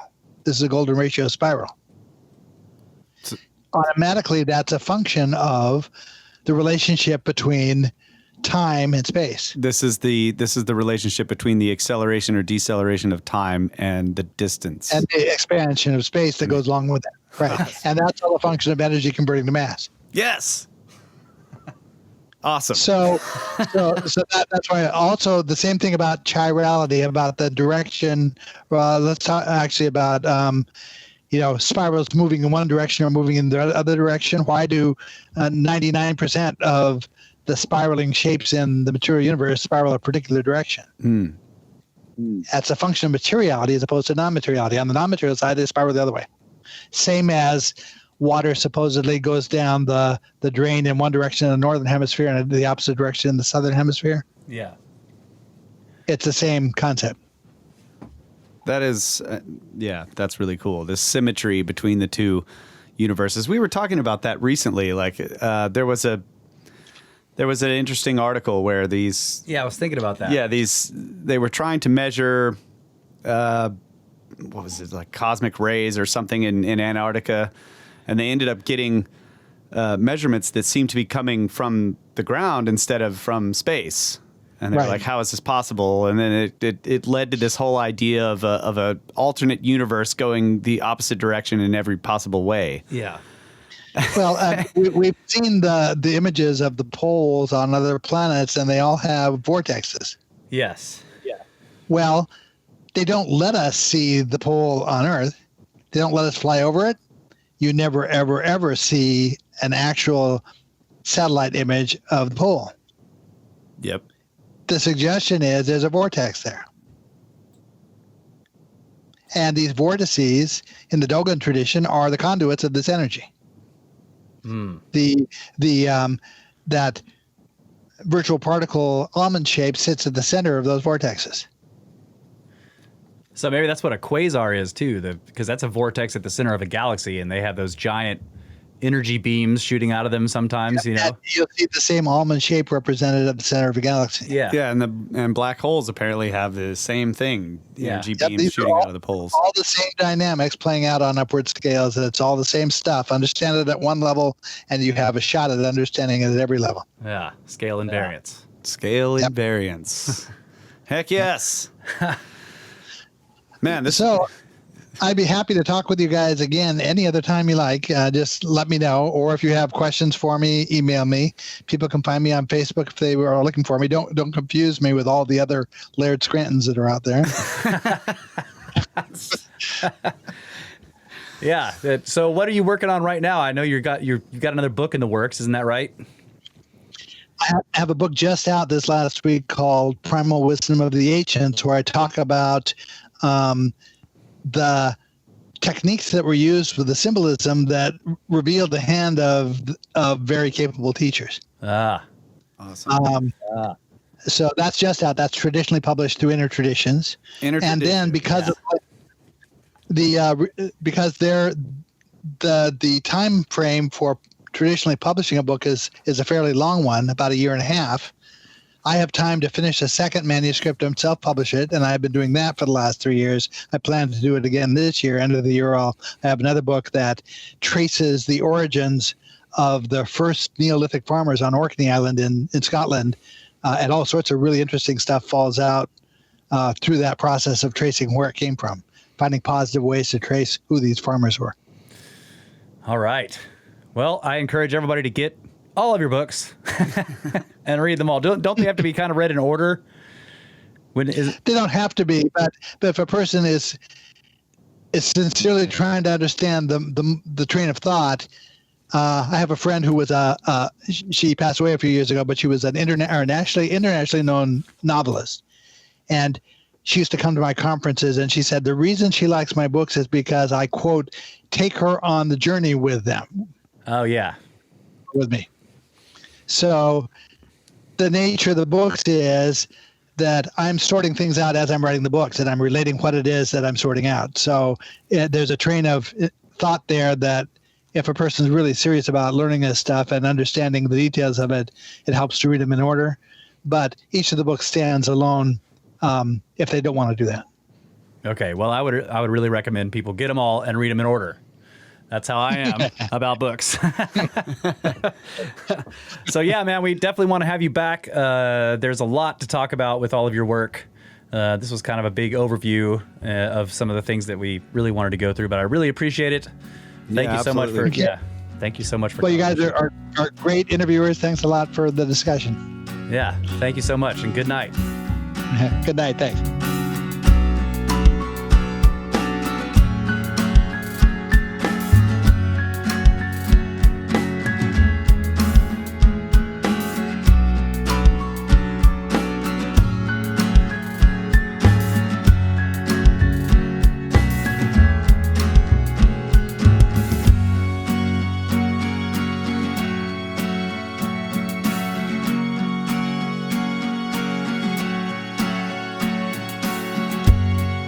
And welcome back, ladies and gentlemen.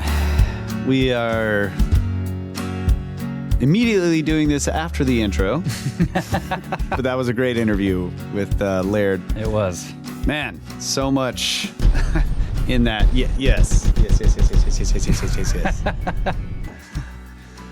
I'm going to have to listen to that interview many times. Yeah, I think so. There was a lot of the stuff we talked about in there I've heard him speak about before, and I've read some in the books, but some of that I was just like, what? is happening. A lot more tedious. And he figured something out. Yeah. too. He's like telling us something. Classic He's like, Snake Bros. He's like, oh, I figured something out. Well, I'm going to have to go in now. I just realized this is awesome. how I can go check this other thing that I've been wondering about. Yeah. Yeah.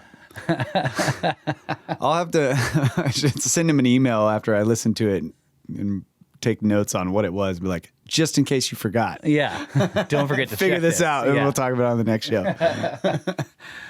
Man, that was cool. Yeah, I really liked the. I love the teacher thing. There's still questions I have about the cycles going back and forth from material to non-material. Yep. If the last full intersection with the, like what he called the equinox intersection of our material realm with the non-material, then that implies that going before that would be getting less and less material. Our universe would be. Yeah. And that's what, how far would it be? Let's see. If it was, The it'd be another equinoxes would be 6,000. 12,000 years apart, roughly. right. But the equinox is in the middle-ish, right? So if it was 3,000 BC that the last one happened, then Göbekli Tepe would have been us being fully immaterial. Right. That's that was part that didn't make sense. I'm wondering if, I don't know. I would No, want, I agree with that. Yeah. Yeah, that was confusing a little bit. Yeah. But maybe I misunderstood. I don't know.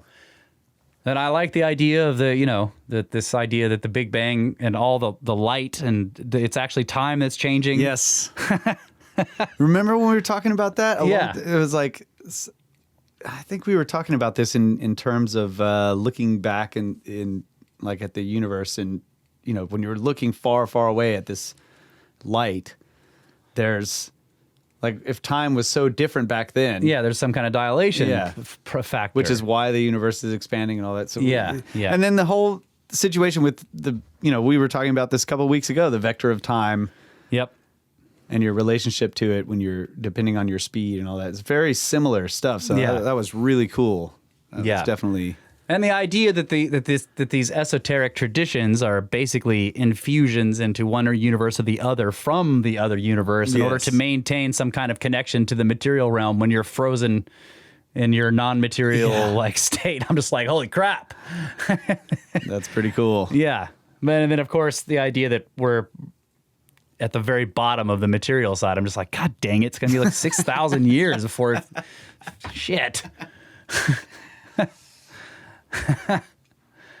Well, when Neowise comes back, maybe that's what it'll be seeing is the next intersection between the material and the immaterial. Realm. I found myself wondering what the brewpastor was thinking during that interview. Oh right? yeah, What is he thinking? I'm sure during we'll this hear explanation. about it. Yeah, That's cool. yeah. And the civilizer gods / people being the acolytes of these schools. I mean that I don't know. I didn't get to ask him about cataclysms and like, does he think that with these cycles of destruction that seem to happen on the planet, does that have anything to do with this? And Yeah. But he's already agreed to come on yeah, multiple times. We asked him in the email and he was just like, yeah, I'd be happy to do that. So Yeah. that's going to be great. yeah. I also liked the whole they were using giant blocks because there was less mass. I mean, I'm like, oh, yeah, one frickin' Johnson could pick up that block. Yeah, of course they could levitate it with sound. Right. Didn't you read something a long time ago? I remember coming down here and you were looking at something about an Egyptian tradition. It was written in like the 1900s or something, and they were talking about that same thing about how this world has been slowly becoming more and more material over time, and that was in the so Egyptian. this was in I think it was called Egyptian Mysteries, something simple like that. Yeah. Right. It was an audiobook.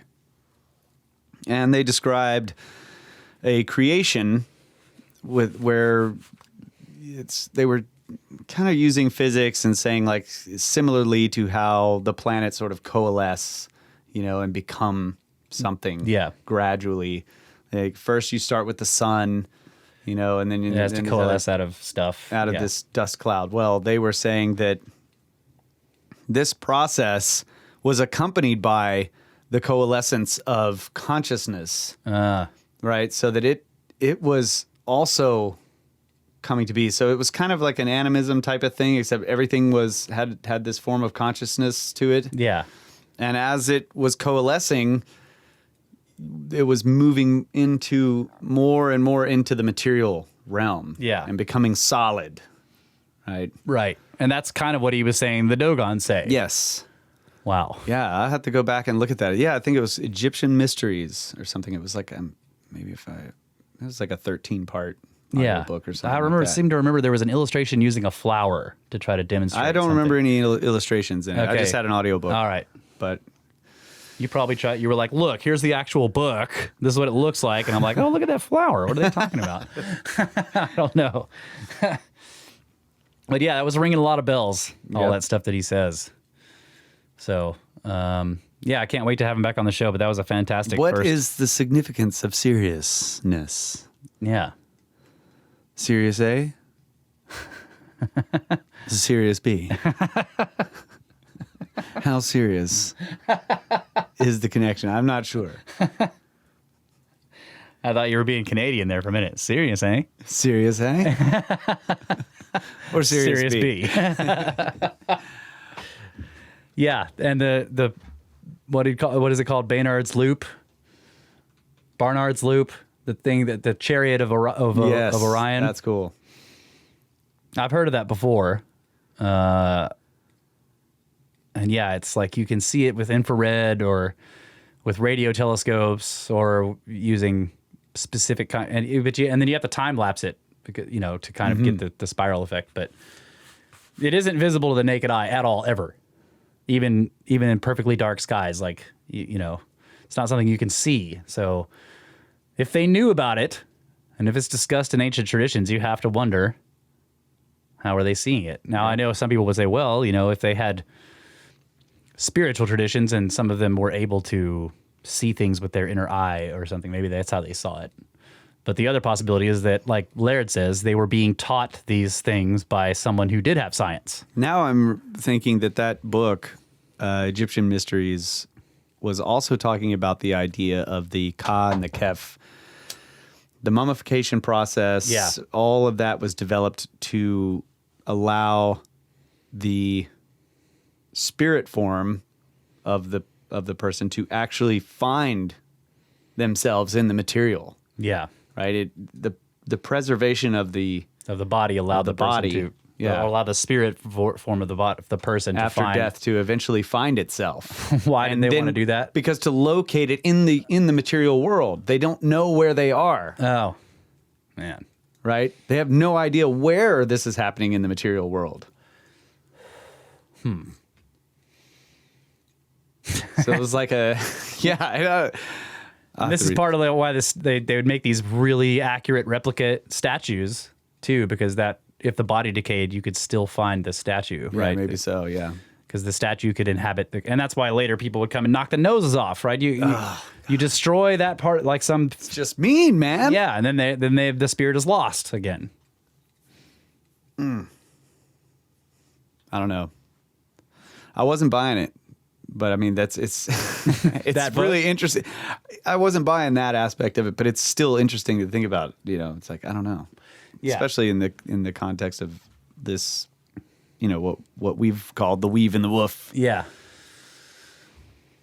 it is interesting how much of his work ties into just all kinds of stuff we've talked about here about physics, the universe, about how 42.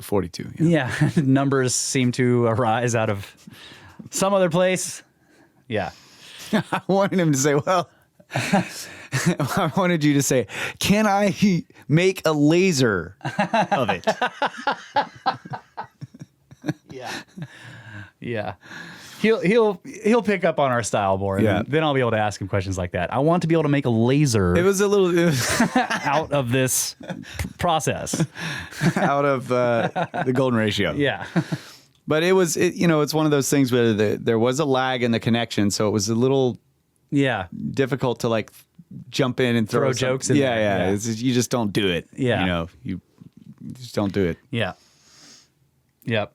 And we could hear the lag on occasion from his side, so we knew there was a lag happening. So you can't just pop in and say something smart ass because it just completely disrupts the whole thing. But the second interview. That's right.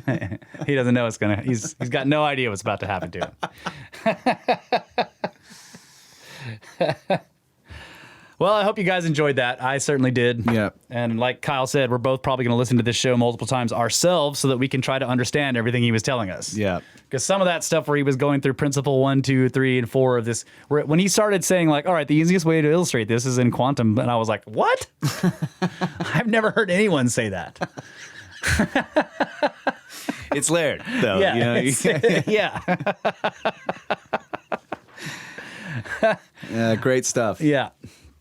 All right, you guys can get a hold of us, brothersoftheserpent@gmail.com. Go to the website, brothersoftheserpent.com. Check out the encyclopedia there, the glossary of terms, the snake skins, which is our merchandise store. There's 3 snake skins available. Join the pyramid scheme. Help get us straight to pyramids, or support the show using Patreon or PayPal. There are links for that on the website. Give us reviews wherever you can, but especially in the iTunes store, basically the Apple podcast place. Share the shows wherever you can. Follow us on Twitter @SnakeBros with no vowels. Join the Facebook group. Join the Discord, which is what we really recommend these days. That's where we hang out. And lots of other snakes and people you've heard in emails. They are all there. And it's a fun place. Everybody's really nice, except Tony. Tony's pretty mean. It's a silly place. Library of the Serpent, run by Jeff, who also runs the Discord. Check that out. There's a link to it on the website. Also, History Shift, who makes all of our YouTube videos. You can follow him on YouTube and on Twitter, and follow his work looking for dolmens in Montana. Pod Doodles, who takes some of our podcasts and turns them into doodles you can watch while listening to the show. It's really cool. Cosmographia, the podcast we do with Randall Carlson. And we do have a subreddit, r/Brothers of the Serpent. Check us out there. And thanks to Mike and Maurice's Mind Escape. They're the ones that connected us with Laird in the first place. Yes. Appreciate it, guys. Big shout out to Mike and Maurice. For sure. And part of my show prep for this show was listening to their most recent interview with Laird. So Same. Yeah. So go check them out. Also, Where Did the Road Go? Uncharted X, who also, one of his videos recently passed 1 million views. So congrats to you, buddy. Your work is paying off, and it's great stuff. You're one of the best sources for original video content on this kind of stuff and ancient stuff on the internet, I think. So I'm glad he's got over 100,000 subscribers now, and one of his videos has over 1 million views. So that's awesome. Really, really great. Congrats, bro. Yeah. Also, Grimerica, Conspiranormal, the 7 Ages Audio Journal, and Skeptico. And all of you listeners out there, we love you guys. Always have. Always will. Always want. Good night, Adamu. Get back to work. Oh, yes, and one more thing. Right after the bumper music fades in a couple of seconds, there will be a short commercial for the Strange Realities Conference in September. This is run by the guys from Conspiranormal, and I think they're going to do this conference online. They did one in person last year, but obviously this year, COVID has screwed things up. So, stay tuned for that.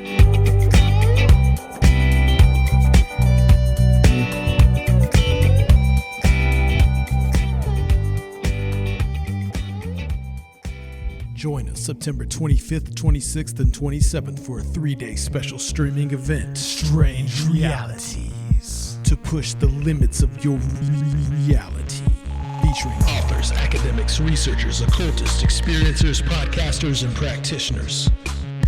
All presenting fresh cutting-edge material and research. Streaming live. Featuring presentations by Brent Rains, editor of Alternate Perceptions magazine, Aaron Goulias, host of the Saucer Life podcast, David Metcalf, writer and researcher, Alan Greenfield, author of Secret Cipher of the Euphonauts, Stephanie Quick, writer and blogger, Red Pill Junkie, 14 researcher and explorer, Tim Banal, host of Banal of America, Guy Malone, iconoclast and troublemaker, Timothy Ritter, host of Strange Familiars, Kiki Dombrowski, author and practitioner, Greg Bishop, author of Project Beta, Jenny Ashford, host of 13 O'Clock, Recluse, host of The Farm, Jack Montgomery, Folk Magic, Joshua Cutchin, author of Thieves in the Night, Reverend Michael Carter, Alien Contact Experiencer, Dr. Future, host of Future Quake, Tony Kale, author of Memphis Hoodoo, Rin Collier, occultist, Soraya Askath, host of Where Did the Road Go, and John Tinney, Ghost Stalkers in Hell. All 3 days, only $20. Tickets and info available at strangerealitiesconference.com.